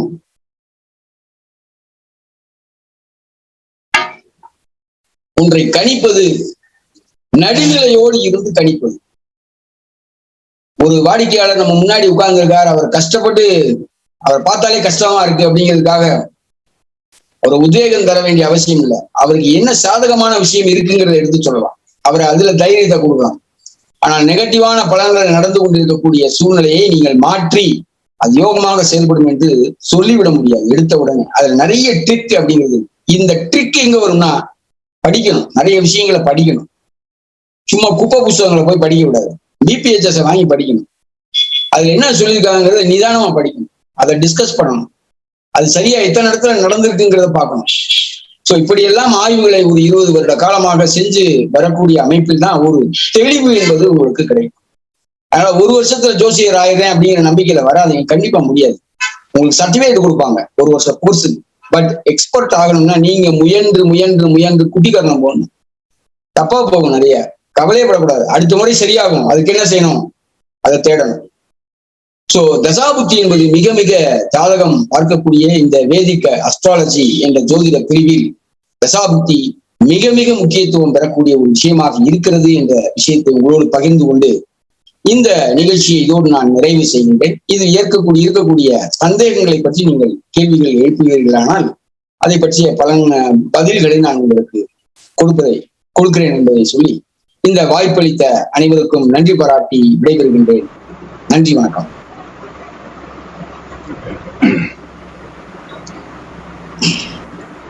வணக்கம்.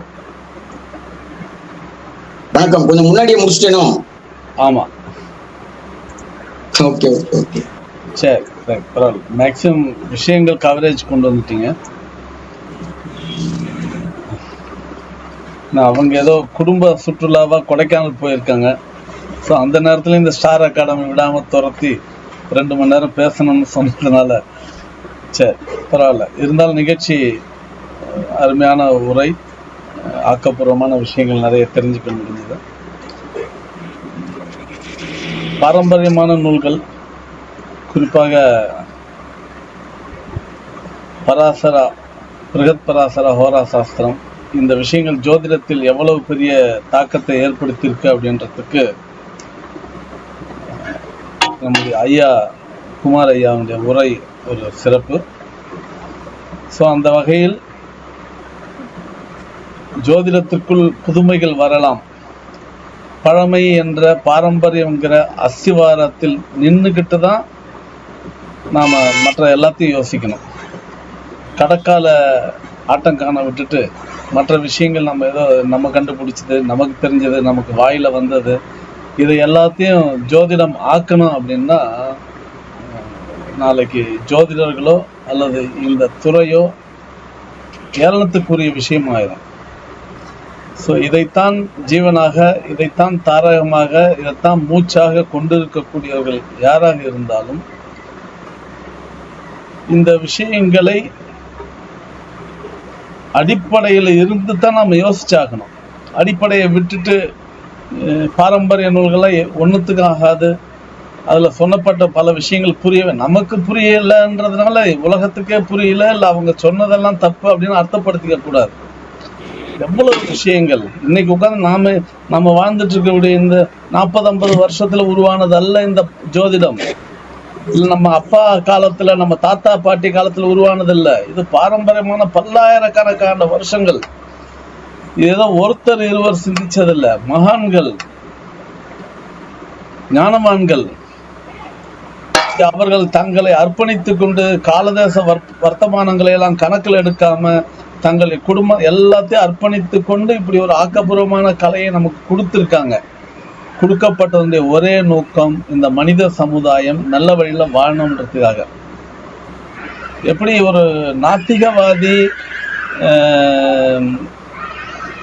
இறைவன் கொடுத்த சுவாசத்தையும் இறைவன் கொடுத்த நாக்கையும் வச்சுக்கிட்டு கடவுள் இல்லைன்னு சொல்றது எவ்வளவு அற்பத்தனமோ, அந்த மாதிரி ஒரு ஜோதிடர் இப்படி ரிஷிகளும் மகான்களும் தபசிகளும் கொடுத்த ஜோதிடத்தை கையில வச்சுக்கிட்டு பாரம்பரியத்துல ஒண்ணுமே இல்லைன்னு சொல்றது அதுவும் கிட்டத்தட்ட ஒரு நாத்திகவாதம் மாதிரிதான்.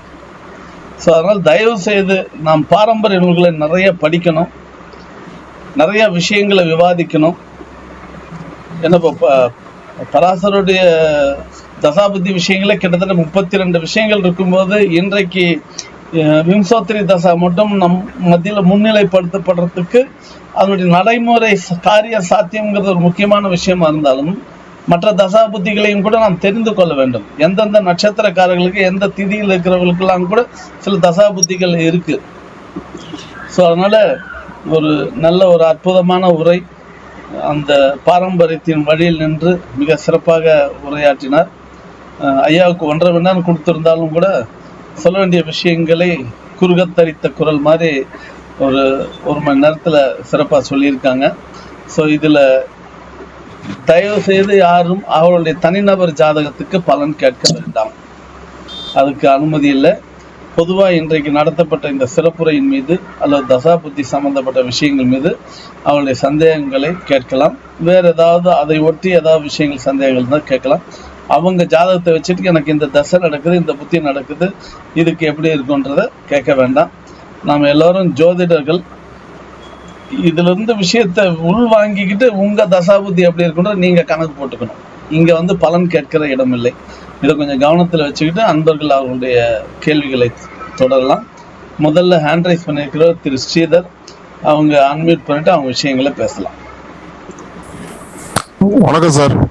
வணக்கம். பொள்ளாச்சியிலேருந்து ஸ்ரீதர் பேசுகிறேங்க. 500 பேசியரை பார்த்து எனக்கு வந்து கல்யாணம் ஆகலை. அடிப்படை ஜாதகத்தில் யோகம் இல்லாத ஒரு விஷயத்த தசாபுக்தியில் எப்படி கொண்டு வர முடியும் அப்படின்னு ஒரு பெரிய டவுட் இருக்குது. அதே மாதிரி பெரிய பணக்காரங்க யோக ஜாதகத்தில் இந்த தசாபுக்தி பெருசாக ஒன்றும் செய்கிற மாதிரி தெரியல. ஒரு ஏழை ஜாதகத்துலேயும் இந்த தசாபுக்தி அவங்களுக்கு பெரிய மாற்றத்தை கொண்டு வர மாதிரி தெரியல. அப்போ அடிப்படை ஜாதகத்தில் இருக்கிற யோகத்தையும் தசாபுக்தியும் எப்படி கரெக்டாக சிங்க்ரோனைஸ் பண்ணி பலன் சொல்றது? இப்ப நான் சொல்லியிருக்கக்கூடிய விஷயங்கள் எல்லாமே அதான். தசாபுக்திகள் அப்படிங்கிறத நம்ம மேலோட்டமாக ஆய்வு செய்யும் போது இந்த மாதிரியான பிழைகள் அப்படிங்கிறது ஏற்படும். இது என்னன்னா உட்கார்ந்து அந்த சீட்டை உட்கார்ந்து பலன் சொல்றவங்களுக்கு தான் தெரியும். நீங்க எத்தனை ஜோசியரை பார்த்தாலும் சரி, நடக்கிறது நடக்கும், அதுதான் சரி, சரிங்களா? அப்போ அந்த பாக்கியம் என்பது உங்க ஜாதகத்துல இருந்தா தான், சட்டியில இருந்தா தான் அகப்பையில எடுத்து கொடுப்பாங்க. அப்போ என்னைக்கு இருக்கு அப்படிங்கிறது தெரிஞ்சாதான் நம்ம எப்ப கிடைக்குங்கிறத பத்தியே பேச முடியும். சோ இல்லாத ஒரு விஷயம் நடக்கும் அப்படின்னு சொன்னா அது நடக்கவே நடக்காது, எப்பவுமே அது தசாபுக்தியிலும் நடக்காது. சோ அதை அனுமானிக்கக்கூடிய திறமை அப்படிங்கிறது நிறைய வேண்டி இருக்கு. தசாபுக்திக்கெல்லாம் பலன் சொல்வதற்கு நிறைய திணறல்கள் இருக்கு. அதுல நீங்க சொன்ன ஒரு விஷயமும் அதுல வருது. சோ பணக்காரர்களுக்கு ஏழைகளுக்கு கிடையாது. இதைத்தான் நம்ம காலதேச வர்த்தமானம்னு சொல்றோம். ஜோதிட சாஸ்திரங்களையே ராஜயோகத்தை எப்படி பிரிக்கிறாங்க அப்படின்னு சொன்னா, அரசனுடைய மகனுக்கு ஒரு கிரகம் நட்பு நிலையில் இருந்தாலும் அவருக்கு அந்த ராஜயோகம் வேலை செய்யும். ஆனால் ஒரு ஏழையின் மகனுக்கு 3 கிரகங்கள் உச்சமா இருந்தாலும் ராஜயோகம் வேலை செய்யாது. அதான் நியதி. அதுக்கு பேர் தான் காலதேச வர்த்தமானம். அந்த யோகங்கள் செயல்படக்கூடிய தன்மை கால தேசத்திற்கு ஏற்றவாறு மாறுபடக்கூடியது. அதை அசஸ் பண்ண தெரிஞ்சவன் தான் ஜோசியர். ஜோசியர் புத்தகத்தை படிச்சுட்டு வாந்தி எடுக்கிறது கிடையாது. அந்த நூல்களில் கொடுக்கப்பட்ட விஷயங்கள் எல்லாமே சுருக்கமான சரத்துகளாகத்தான் இருக்கும். அது சட்ட நூலாக இருக்கும். ஜோதிட சட்ட நூல் தான் அது. அதை விரிவாக்கம் செய்து கொள்வது என்பது ஒரு ஜோதினுடைய தனிப்பட்ட திறமையாக அமைகிறது. சோ அந்த இடத்துல இருக்கக்கூடிய கேப் தான் இந்த பிரச்சனைக்கு காரணம் அப்படிங்கிறது நான் நினைக்கிறேன். ஸ்ரீதர் சார்.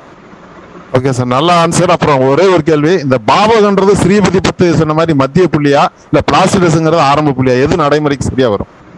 இல்ல ரெண்டுமே இன்னைக்கு ஃபாலோ பண்றாங்க. அது எது சரியா வருது அப்படின்னு நான் என்ன ஃபாலோ பண்றேன்னா, ஆரம்ப முறையாக தான் நான் எடுத்துக்கிறேன். அந்த பிளாசிடஸ் மெத்தடு, கேஎஸ்கே உடைய அந்த முறை தான் அவர் ஃபாலோ பண்ண, அதே தான் நான் எடுத்துக்கிறேன். பட் என்னுடைய ப்ரிடிக்ஷன்ஸுக்கு அது கொஞ்சம் நல்லா ஒர்க் அவுட் ஆகிற மாதிரி நான் ஃபீல் பண்றேன். ஸோ பாவக தொடக்க புள்ளி அப்படிங்கிறத தான் நான் ஃபாலோ பண்றேன்.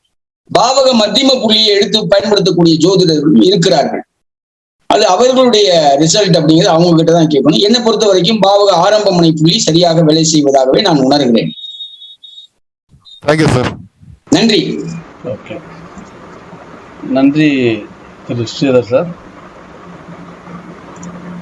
அடுத்து ஹேண்ட் ரைஸ் பண்ணிக்கிறது திருமதி தனலட்சுமி. அவங்க அன்மியூட் பண்ணிட்டு அவங்க விஷயங்களை கேட்கலாம். சார் நமஸ்காரம் சார். நமஸ்காரம் சார். தனிப்பட்ட ஜாதகம் இல்ல, இது ஒரு பொதுவா தெரிஞ்சுக்கலாம் சார். கேளுங்க சார். துலா லக்னத்துக்கு குரு 6ஆம் அதிபதி, அவரு சூரியனோடு அஸ்தங்கம் அடைஞ்சிருந்தா எப்பேற்பட்ட பலன் கொடுப்பாரு? கடன் நோய் எல்லாம் இல்லாம தசாபுக்தியில என்ன கிடைக்குமா என்னன்னு தெரிஞ்சுக்கலாம். அதாவது 6 கூடையவன் சூரியனோடு இணைந்திருக்கார் அப்படின்னு சொன்னா 3 6 கூடையவன் நிறைய போராடணும், வாழ்க்கையில நிறைய ஒர்க் பண்ணணும், நிறைய சேலஞ்ச் ஃபேஸ் பண்ணணும். அது எந்த பாவத்துல இருக்குங்க, அது வெற்றி தருமா தோல்வியை தருமான்னு சொல்லுங்க. சரிங்க சார். சரிங்க சார். Thank you sir. நன்றி. தயவுசெய்து வேண்டுகோள், உங்க ஜாதகங்கள்ல இருந்து பலனை கேட்காதீங்க. உங்க உள்ளூர்ல அல்ல நீங்க இருக்கிற இடத்து பக்கத்தில் இருக்கக்கூடிய ஒரு ஜோதிடர்கிட்ட போய் பலன் கேளுங்க. இந்த ஜூம் மீட்டிங் அதற்கானதல்ல. ஜோதிட அன்பர்கள் தனக்கான விஷயங்களை கற்றுணர்ந்து கொள்வதற்கான விஷயம். தயவுசெய்து தனிநபர் ஜாதகத்துக்கு பலன் கேட்காதீங்க. ஜோதிட விஷயங்கள் இது ஒரு பறந்து விரிந்த விஷயம். அது சம்பந்தமா உங்களுடைய கேள்விகள் இருக்கட்டும். அடுத்து திரிகோணமலையிலிருந்து ஐயா விவேகானந்தன், அவங்க அன்மியூட் பண்ணிட்டு அவங்க விஷயங்களை கேட்கலாம். வணக்கம் ஐயா, அஸ்வகுமார் ஐயா. வணக்கம். வணக்கம், சொல்லுங்க. என்னென்ன ஐயா, உங்களுடைய இந்த லெக்சர்ல நீங்க சொல்லியிருந்தது, பிறக்கும் பொழுது கற்பச்சல் போக அதே திசையிலே தான் பிறப்பான் என்று சொல்லியிருக்கீங்க. அது சரிதான். அப்படி என்றால் எங்களுடைய சமயத்திலே சொல்லுகிறார்கள், ஒரு இறந்த பிறகு அவன் நரகலோகத்துக்கு போவான், ஜமகிங்கர்களை கொண்டு போவார்கள், பிறகு காடாததெல்லாம் செய்வார்கள் சொன்னா அந்த பீரியட் அந்த திசைக்குள்ளேயே இருக்குமா? இந்த மாதிரி உடனே பிறப்பான்னு சொன்னால், உதாரணமா ஒரு சனி திசையிலே இறந்து சனி திசையிலேயே பிறப்பான்னு சொன்னால் இவைகள் எங்கே நடைபெறுகின்றதுதான் என்னுடைய கேள்வி. இப்ப அந்த எங்களை சமயத்திலே சொல்லப்படுகிற நரகலோகம் இருக்கிறது, அங்கே கொஞ்ச காலம் இருந்து அவர் பாகுணியத்துக்கு ஏற்பதான் திரும்பி இந்த லோகத்திலே பிறக்க வேணும், அவர் அப்படி பிறப்பான்னு சொல்லுகிறார்கள். அப்படின்னு சொன்னா நீங்க சொல்ற அந்த ஒரே திசையிலே பிறப்பான்ன்ற அந்த கூற்று சரியா அல்லது அது அடிபட்டு போறது? அதுதான் எல்லாரும் இந்த கூற்றை எடுத்துக்கணுங்கிற அவசியம் கிடையாது. என்னோட பாயிண்ட் ஆஃப் வியூ உங்கள்கிட்ட சொல்றேன். உங்களுக்கு அது ஆப்டா இல்லைன்னா விட்டுறலாம், ஒன்றும் பிரச்சனை இல்லை. அப்ப ஒரே திசையில பிறப்பாருன்றது உங்களுடைய கூற்று, தனிப்பட்டது. கரெக்ட். மற்றதையா அந்த லக்கினத்துக்கு யோகங்கள், அந்த அமலா யோகம் அந்த போன்ற யோகங்கள் லக்கினத்துக்கு பார்ப்பதா அல்லது ராசிக்கும் சேர்த்து பார்க்கலாம்? ரெண்டுக்குமே சொல்லிருக்காங்க. அதாவது ரெண்டுக்குமே தான் சொல்லியிருக்காங்க. லக்னத்துக்கு அல்லது சந்திரத்தை பேஸ் பண்ணி ரெண்டுமே. வணக்கம். நன்றி நன்றி நன்றி நன்றி நன்றி.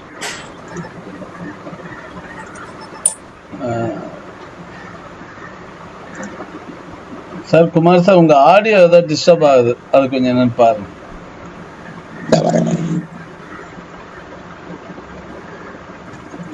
நெட்வொர்க் கரெக்டா இருக்கே, பரவாயில்ல, இப்ப கேக்குது.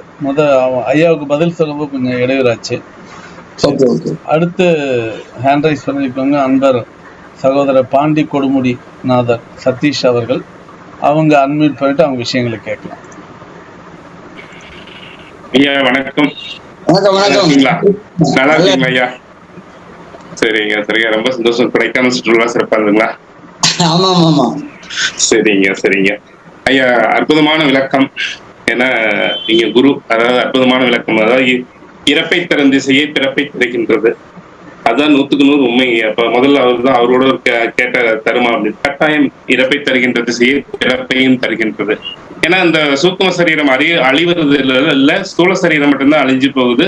நம்முடைய கர்மாவை தொடர்ந்து இந்த உடம்பு ஒரு முடிவில்லா பயணத்தை இந்த ஆன்மா அனுபவிக்குது வரிசையா கர்மாவை, அப்படிங்கிறது ரொம்ப அற்புதமா எடுத்து சொன்னீங்க. ஏன்னா இன்றைய ஜோதிடர்களுக்கு அது ரொம்ப ரொம்ப தேவையான ஒரு விஷயம். ஐயா ரொம்ப சிறப்பா இருந்ததுங்க ஐயா. ஐயா இன்னைக்கு ஒரே ஒரு சந்தேகம்.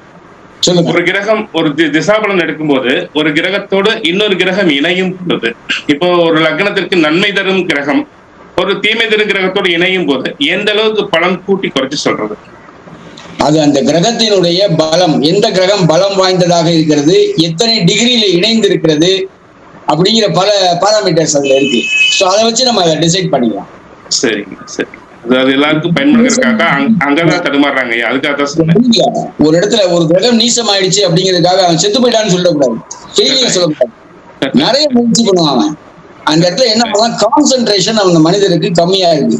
ஸோ அந்த இடத்தில் கவனம் செலுத்தும் போது அந்த பிரச்சனைகளை அவங்க ஓவர் கம் பண்றதுக்கான வாய்ப்பும் அங்கு உண்டு. அதனால நீசம் அப்படிங்கிறது அதனுடைய வலு குறைந்த தன்மையை தான் குறிப்பிடுதே ஒழிய அது நன்மை தீமை அப்படிங்கிறத மாற்றி நம்ம சொல்ல வேண்டிய அவசியம் இருக்காது. பல இடங்கள்ல ஒரு சில இடங்கள்ல வேலை செய்யதான் செய்யும். அது ஸ்பெசிபிக் அந்த ஜாதகத்தை பொறுத்து விஷயம். ரொம்ப நன்றிங்க, ரொம்ப நன்றி. ஏன்னா சந்திரனோடு கேது இணையும் போது கூட சந்திர திசை கெடுறது இல்லைங்க. சில ஜாதகங்கள்ல நன்மை சந்திர திசை பாக்கியாதிபதியா இருக்கிற விருச்சிக இலக்கணத்துக்கு சந்திரன் பாக்கியாதிபதி. கட்டாயம் சந்திரன் நன்மை கொடுத்து நான் பார்த்திருக்கேன். அதுதான் உங்க வாயிலிருந்து வரணுங்கிறக்காகத்தான் அதை கேட்டேங்க. ஏன்னா நீங்க குரு நீங்க சொல்லும் போது எல்லாருக்கும் அந்த அப்சர் ஆகுங்கிறக்காக சொன்ன கேட்டேன். ரொம்ப நன்றிங்கய்யா. ஓகே, நன்றி நன்றி நன்றிங்கய்யா.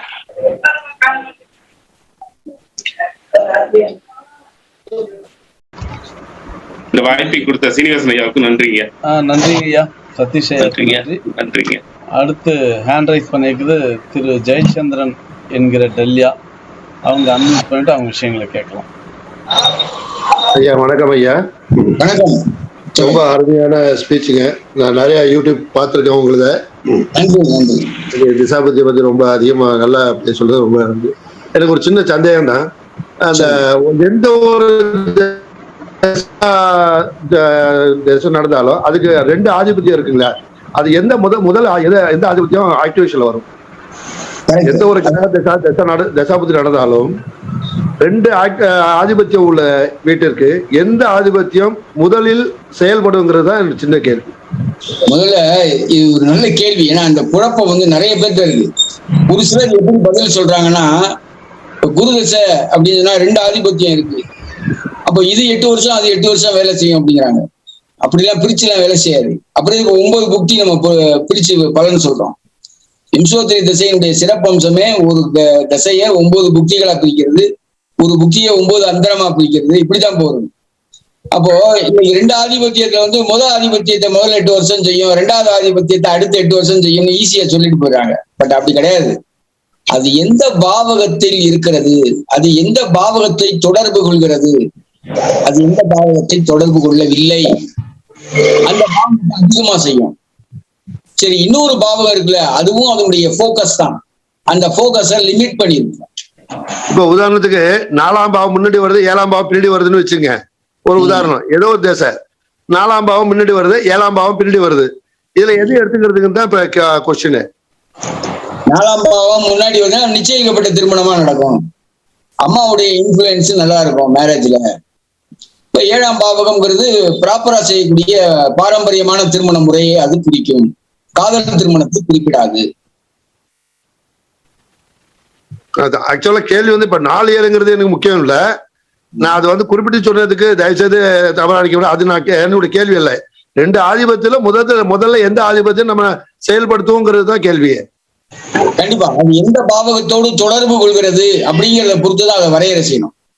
இப்போ ஒரு அதான் சொன்னேன், இப்ப உதாரணமா மிதுன லக்னத்துக்கு கும்பத்துக்கும் மகரத்துக்கும் அதிபதியான சனி மகர ராசியில் இருந்தால் கெடு பலன்களை அதிகமாக தருவார். கும்ப ராசியில் சனி இருந்தால் நன்மையான பலன்களை தருவார். அப்போ 8ல சனி இருந்ததுன்னு சொன்னா 8ஆம் பாவத்தை தான் முதல்ல ஆக்டிவேட் பண்ணுவாரு.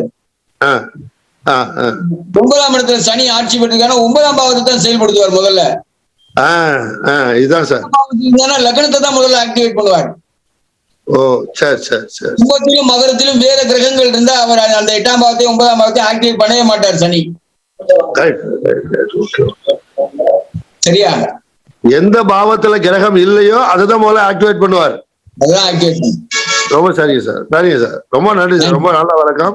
ரொம்ப நன்றி. வாழ்க்கை. வாய்ப்பு கொடுத்த ஸ்ரீனிவாசன் சாருக்கு ரொம்ப நன்றி சார். நன்றி ஐயா, நன்றி. அடுத்து திரு கோபிநாதன் ஹேண்ட் ரைஸ் பண்ணியிருக்காங்க. அவங்க அன்மியூட் பண்ணிட்டு அவங்க விஷயங்களை கேட்கலாம். வணக்கம் ஐயா. சொல்லுங்க. வணக்கம் ஐயா. அருமையான விளக்கம் கொடுத்தீங்க தசாபுத்தி விளக்கத்துக்கு. என்னோட ஒரே ஒரு கேள்விதான் ஐயா. இப்போ சனி நீசமாகி அந்த சனி தசை நடத்துதுன்னா அதோடைய பகை கிரகமான பகை புத்தியில மாத்திரம் கெடுதல் செய்யுமா, இல்ல அந்த தசை ஃபுல்லா கெடுதல் செய்யுங்களா? எந்த வித சுப தொடர்பும் இல்லாத சனி தசை ஃபுல்லாவே கெடுதல் பண்ணுமா, இல்ல நல்லதும் சேர்ந்து கலந்து செய்யுங்களா? அதாவது நல்ல கேள்வி இது. அதாவது எதுக்கு முக்கியத்துவம் கொடுக்கணும்? தசாநாதனுக்கு தான் புத்திநாதன். ஆனா தசாநாதன் தான். தசாநாதன் மோசமான நிலையில் இருந்தால் அந்த திசையில பெரிய யோகம் ஏற்படாது. ஓ சரி. புக்திகளில் யோகம் சிறிதளவு செயல்படும். ஆனா திரும்பவும் அவரே ஸ்பிரிங் மாதிரி பழைய இடத்துக்கே வந்துடுவார். தன்னுடைய காரக பலனின் அடிப்படையில் பலன்களை தரும். இருக்கக்கூடிய பாவகங்களின் அடிப்படையில் பலன்களை தரும். தன்னுடைய காரகம் அப்படிங்கிறது என்ன? சோம்பேறித்தனம், கடுமையான உழைப்பு, ஞாபக மறதி, எதையும் செயல்படுவது, மிக முடிவாக செயல்படுவது, இந்த மாதிரியான விஷயங்கள்லாம் சனிக்குரிய காரகத்துவங்கள். தொழில் சம்பந்தமான விஷயம், லேபர் சம்பந்தப்பட்ட விஷயங்கள், நோய் சம்பந்தமான காரகம், இதெல்லாம் சனிக்குரிய காரகம். காரகங்கள்லாம் செயல்படும். அதே சமயத்துல அவர் எந்த பாவத்துல இருக்காருங்கிறத பொறுத்து அந்த பலன்களை அது மாற்றும். லாபஸ்தானத்துல சனி நீசமாயிருக்கார் அப்படின்னு சொன்னா சொற்ப லாபத்தோடு மனநிறைவு அடையக்கூடிய அமைப்பை கொடுக்கும். ஓகே. லக்னத்திலே நீசமாயிருந்தாருன்னா ஐயா? ஹலோ, லக்னத்திலே நீசமாயிருந்தாருன்னா? லக்னத்திலே நீசமா இருந்தா லோ ப்ரொஃபைல்ல இருந்து மேல வருவாரு, கஷ்டப்பட்டு மேல வருவாரு. சனியுடைய பலத்தை பொறுத்தது. இருக்கக்கூடிய சனி, மேஷ இருக்கக்கூடிய சனி, ரெண்டுக்கும் வேறுபாடு உண்டு பலன் எடுப்பதில். ஆமா, துலா லக்னத்துக்கு நல்லாவே இருப்பாரு, நல்ல புத்திசாலியா இருப்பாரு, அறிவாளியா இருப்பார், நல்ல பப்ளிக் நேம் அண்ட் ஃபேம்லாம் இருக்கும். தேசத்துல இருக்கும்போது அவருடைய செயல்கள், நெகட்டிவான செயல்கள் செஞ்சாருன்னா அவர் ஐடென்டிஃபை பண்ணிடுவாங்க டக்குன்னு. 10, 11 கூட அதிபதி லக்னத்துல நீசமாகிறார். அது நல்ல அமைப்பு கிடையாது. அந்த பாவகத்தையும் அது கெடுக்கும். பலன்களை குறைத்து செய்யும். நிறைய முயற்சி செய்வார், கொஞ்சோண்டு லாபத்தை அனுபவிப்பார், அவ்வளவுதான். மிகப்பெரிய தசை இல்லையா சனி தசை? அதுக்குதான் கேட்கிறேன். ஆமா, அதுல புத்திகள் கொஞ்சம் சொற்பமா நல்லா இருக்கு அப்படிங்கும் போது அந்த காலகட்டத்துல லேசா ஒரு ரிலாக்ஸேஷன் கிடைக்கும், அவ்வளவுதான். திரும்ப பழைய சிச்சுவேஷனுக்கு வந்துருவாரு அவர் பின்னாடி. ஓகே, நன்றி ஐயா. சீனிவாசன் சாருக்கும் நன்றி சொல்லிக்கிறேன். நன்றி. Okay, thank you. ஹேண்ட் ரைஸ் பண்ணியிருக்கிறது திரு KR சின்னசாமி. அவங்க அன்மியூட் பண்ணிட்டு அவங்க விஷயங்களை பேசலாம். ஐயா, அனைவருக்கும் வணக்கங்க ஐயா. வணக்கம். வணக்கங்க ஐயா. இப்போ நம்ம சொன்னீங்க, அதாவது இப்போ ரிஷப லக்னம்னு வச்சுங்க ஐயா. பொதுவா அந்த லக்னத்துக்கு சனி, புதன், சுக்கிரன் ஃபங்க்ஷனல் பெனிஃபிக்ஸ் ஆயிடுவாங்க. இந்த நிலைமையில இந்த லக்னத்துக்கு ஃபங்க்ஷனல் பெனிஃபிக்ஸ் ஆன குரு இணைந்தாலோ இல்ல பாகை முறையில ஒரு 3 to 5 டிகிரிக்குள்ள பார்வை செய்யும் பட்சத்தில் இந்த லக்னத்துக்கு பங்கனல் மெலிபிக்கான குருவனுடைய தொடர்பு பலனை குறைக்குமா இல்லை அப்படிங்கிறதுக்கு கொஞ்சம் சொல்லுங்க ஐயா. எப்பவுமே குரு, சுக்கிரன், புதன், சனி இந்த கிரகங்களுடைய சேர்க்கையை குருவும் சேர்றாரு அப்படின்னு சொன்னா அந்த மிசிர பலன்களா மாறிடும். மிசிர பலன் அப்படின்னா என்ன, நமக்கு என்ன தெரியும்னா 2 பலன்கள் ஈஸியா சொல்லலாம். ஒண்ணு நல்ல பலனை சொல்லிடலாம், 2வது கெட்ட பலன்களை சொல்லிடலாம். 3வது ஒரு பலன் இருக்கு, நன்மையும் தீமையும் கலந்த பலன்கள் அப்படின்னு ஒண்ணு இருக்கு. அது குரு சேரும்போது ஏற்படுத்திட்டு போயிடும். அதை ப்ரெடிக்ட் பண்றதுலாம் டெக்னிக் இருக்கு. அது எங்கெங்கெல்லாம் பிரச்சனை பண்ணணும் அப்படிங்கிறத நம்ம தெளிவா சொல்லணும். அப்ப ஆதிபத்தியம் எங்க இருக்கு, அந்த கிரகம் இருக்கக்கூடிய இடம் என்ன, 5ஆம் இடத்துல இருந்தா அது சக்சஸை கொடுக்கும், 10ஆம் இடத்துல இருந்தா சக்சஸை கொடுக்கும், 6ஆம் இடத்துல இருந்தா பிரச்சனைகளை கொடுத்துட்டு போயிடும், ஒண்ணும் கிடைக்காது. சோ அது இருக்கக்கூடிய பாவகம் ரொம்ப முக்கியம். சரி, அதாங்க ஐயா குரு குரு பார்க்க கோடி நன்மை குற்றமாக சொன்னாலும் அந்த கேள்வி கேட்டீங்க.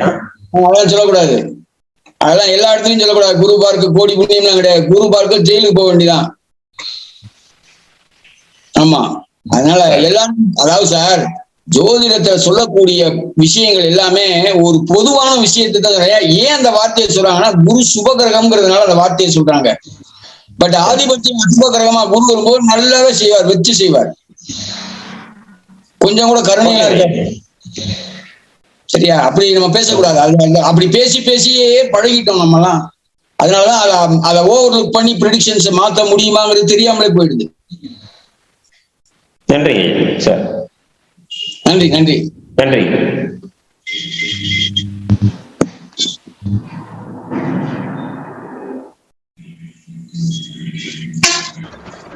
நன்றி. அடுத்து யூடியூப்ல ஒரு கேள்வி திரு கண்ணன் ராமகிருஷ்ணன் கேட்டிருக்காங்க. யோக கிரகத்தின் திசை வராவிட்டாலும் அந்த கிரகத்தின் நட்சத்திரங்களில் ஒரு கிரகம் நின்று திசை நடத்தினால் அதே அளவு நன்மை தருமா?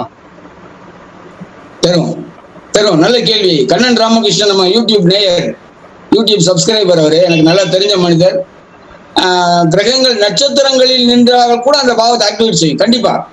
இப்போ ஒரு எக்ஸாம்பிள், இப்போ மீனத்துல புதன் இருக்கு, சரியா? மீனத்துல அது எந்த லக்னமா வேணா வச்சுக்கோங்க, மேஷ லக்னம்னு வச்சுக்கோங்க. மீனத்துல புதன் இருக்கு. புதன் தசை நடப்புக்கு வர வேண்டாம். புதன் தசை நடப்புல வரலைன்னா கூட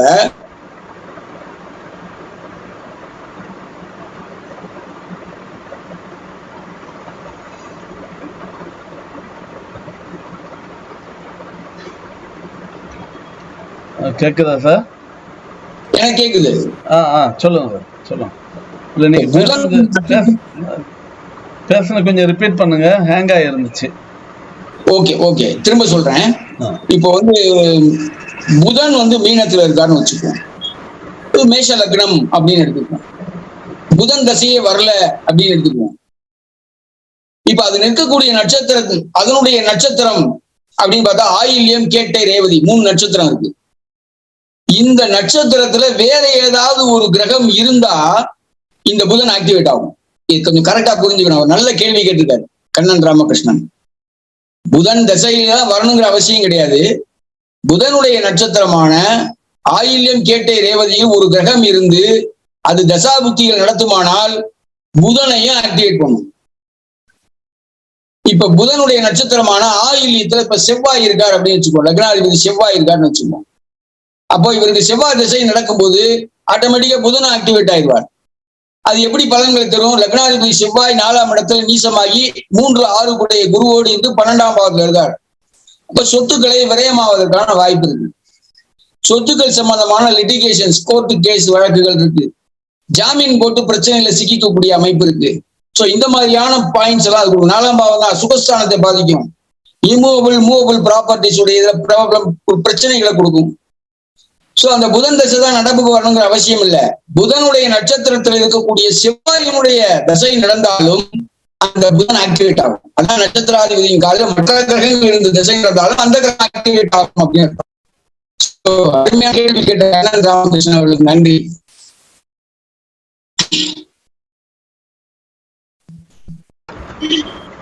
நன்றி ஐயா. இந்த பதில் கண்ணன் ராமகிருஷ்ணன் அவர்கள் யூடியூப்ல பார்த்துருப்பான்னு நினைக்கிறேன். அடுத்து ஹேண்ட் ரைஸ் பண்ணியிருக்க திரு சிவதாசன். அவங்க அன்மியூட் பண்ணிட்டு அவங்க விஷயங்களை கேட்கலாம்.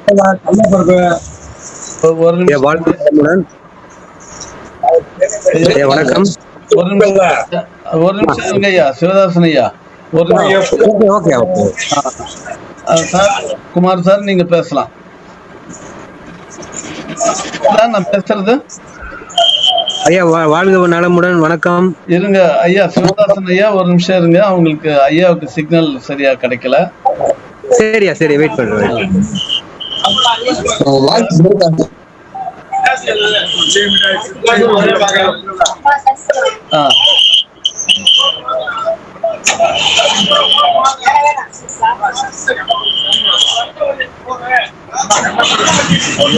இல்ல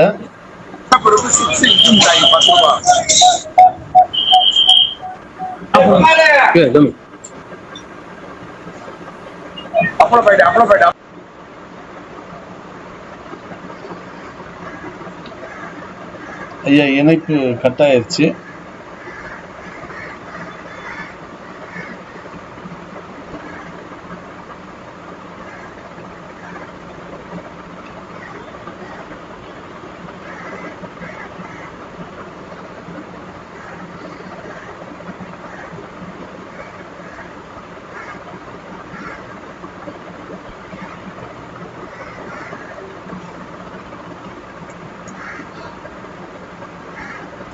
சார் சிக்னல் உள்ள வர முடியுதா? முயற்சி பண்றேன்.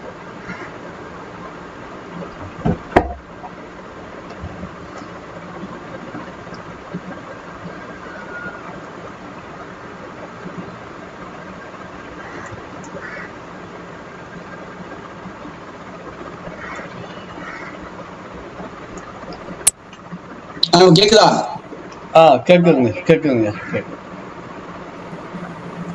ஓகே, இப்ப கேள்வி கேட்டது எனக்கு சரியா கேட்கல, திரும்ப கேட்க சொல்லுங்க. சிவதாசன் ஐயா நீங்க உங்க கேள்வி இப்ப கேட்கலாம்.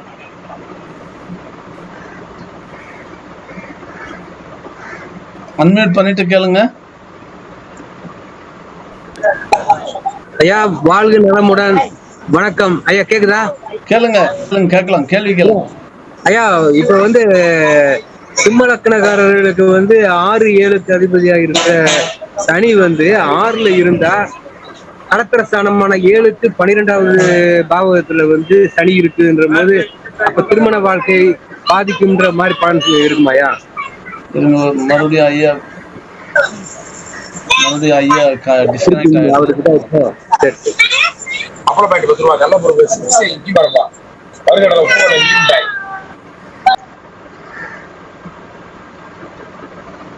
அங்க ஐயாவுக்கு இணைப்பு சிக்னல் சரியா இல்லை, மீண்டும் முயற்சி பண்ணிட்டு இருக்காங்க.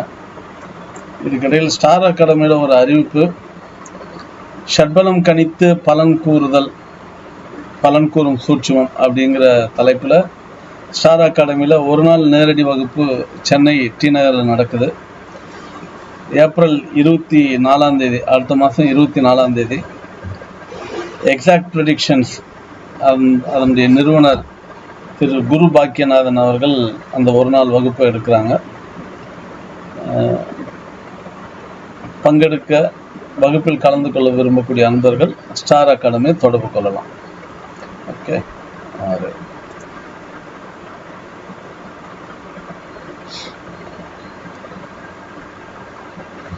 ஐயா இணைப்புக்கு வராங்க, மறுபடியும் கட் ஆகுது.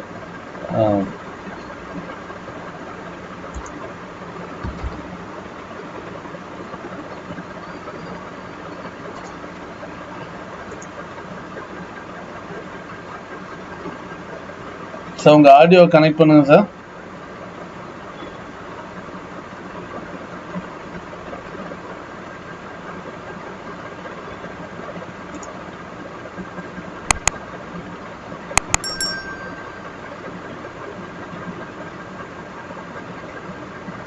சார்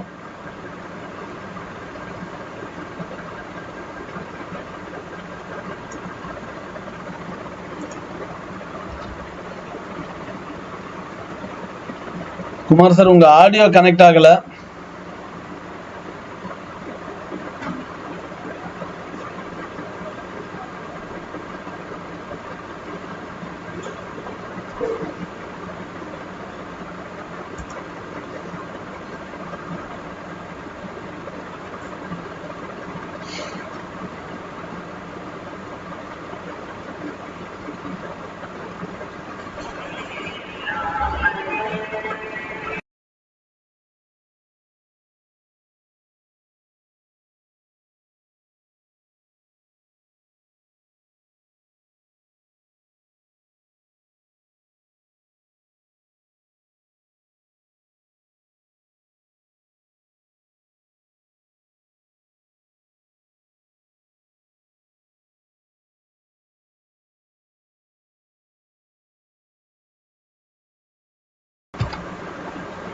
ஜோதிட நண்பர்கள் சிரமத்துக்கு மன்னிக்கணும். அவங்க இருக்கிற இடத்துல மீண்டும் மீண்டும் முயற்சி பண்ணுறாங்க, கனெக்ட் பண்ண முடியல. ஸோ அதனால் நம்முடைய கொஸ்டின் செஷனை தொடர முடியல. மீண்டும் ஒரு முறை ஐயாவை இதே டாபிக், இதை ஒட்டி வேறொரு டாபிக் நம்ம அழைக்கலாம். ஸோ இப்போ அந்த நேரத்தில் இந்த விஷயத்தை மறுபடியும் தொடரலாம்னு நினைக்கிறோம். ஏன்னா அவங்க ஒரு 4-5 தடவை முயற்சி பண்ணிட்டாங்க, கனெக்ட் ஆகலை. அவங்க தங்கியிருக்கக்கூடிய ஹோட்டலில் சிக்னலும் சரியில்லைன்ட்டாங்க. ஸோ அதனால் நிகழ்ச்சியை இதோடு நிறைவு பண்ணிக்கலாம்னு நினைக்கிறேன். இதுகாரும் நிகழ்ச்சிக்கு வந்து சிறப்பித்து கொடுத்த ஜோதிட அன்பர்கள் அனைவருக்கும் ஸ்டார் அகாடமியின் சார்பில் நன்றியும் வணக்கத்தையும் தெரிவித்துக் கொள்கிறோம். ஒரு நல்லதொரு நிகழ்ச்சி. தொழில்நுட்பம், நமக்கு டெக்னாலஜி இந்த வயசில் இதில் இருக்கக்கூடிய சிக்கல்னால கொஸ்டின் செஷன் முழுமையாக நிறைவு பெற முடியல. அந்த சங்கடத்துக்கு வருத்தம் தெரிவித்துக் கொள்கிறோம். மீண்டும் ஒரு நல்லதொரு நிகழ்ச்சியில் சந்திப்போம். இந்த நிகழ்ச்சிக்கு வந்திருந்த சிறப்புரையாற்றிய திரு குமார் ஐயா அவர்களுக்கும் பங்கேற்ற அன்பர்கள் அனைவருக்கும் ஸ்டார் அகாடமியின் சார்பில் நன்றியும் வணக்கத்தையும் தெரிவித்துக் கொள்கிறோம். நன்றி, வணக்கம். ஸ்ரீனிவாசன் ஐயா நன்றிங்க ஐயா. கோயம்புத்தூர் பரமேஸ்வரன். வணக்கங்க.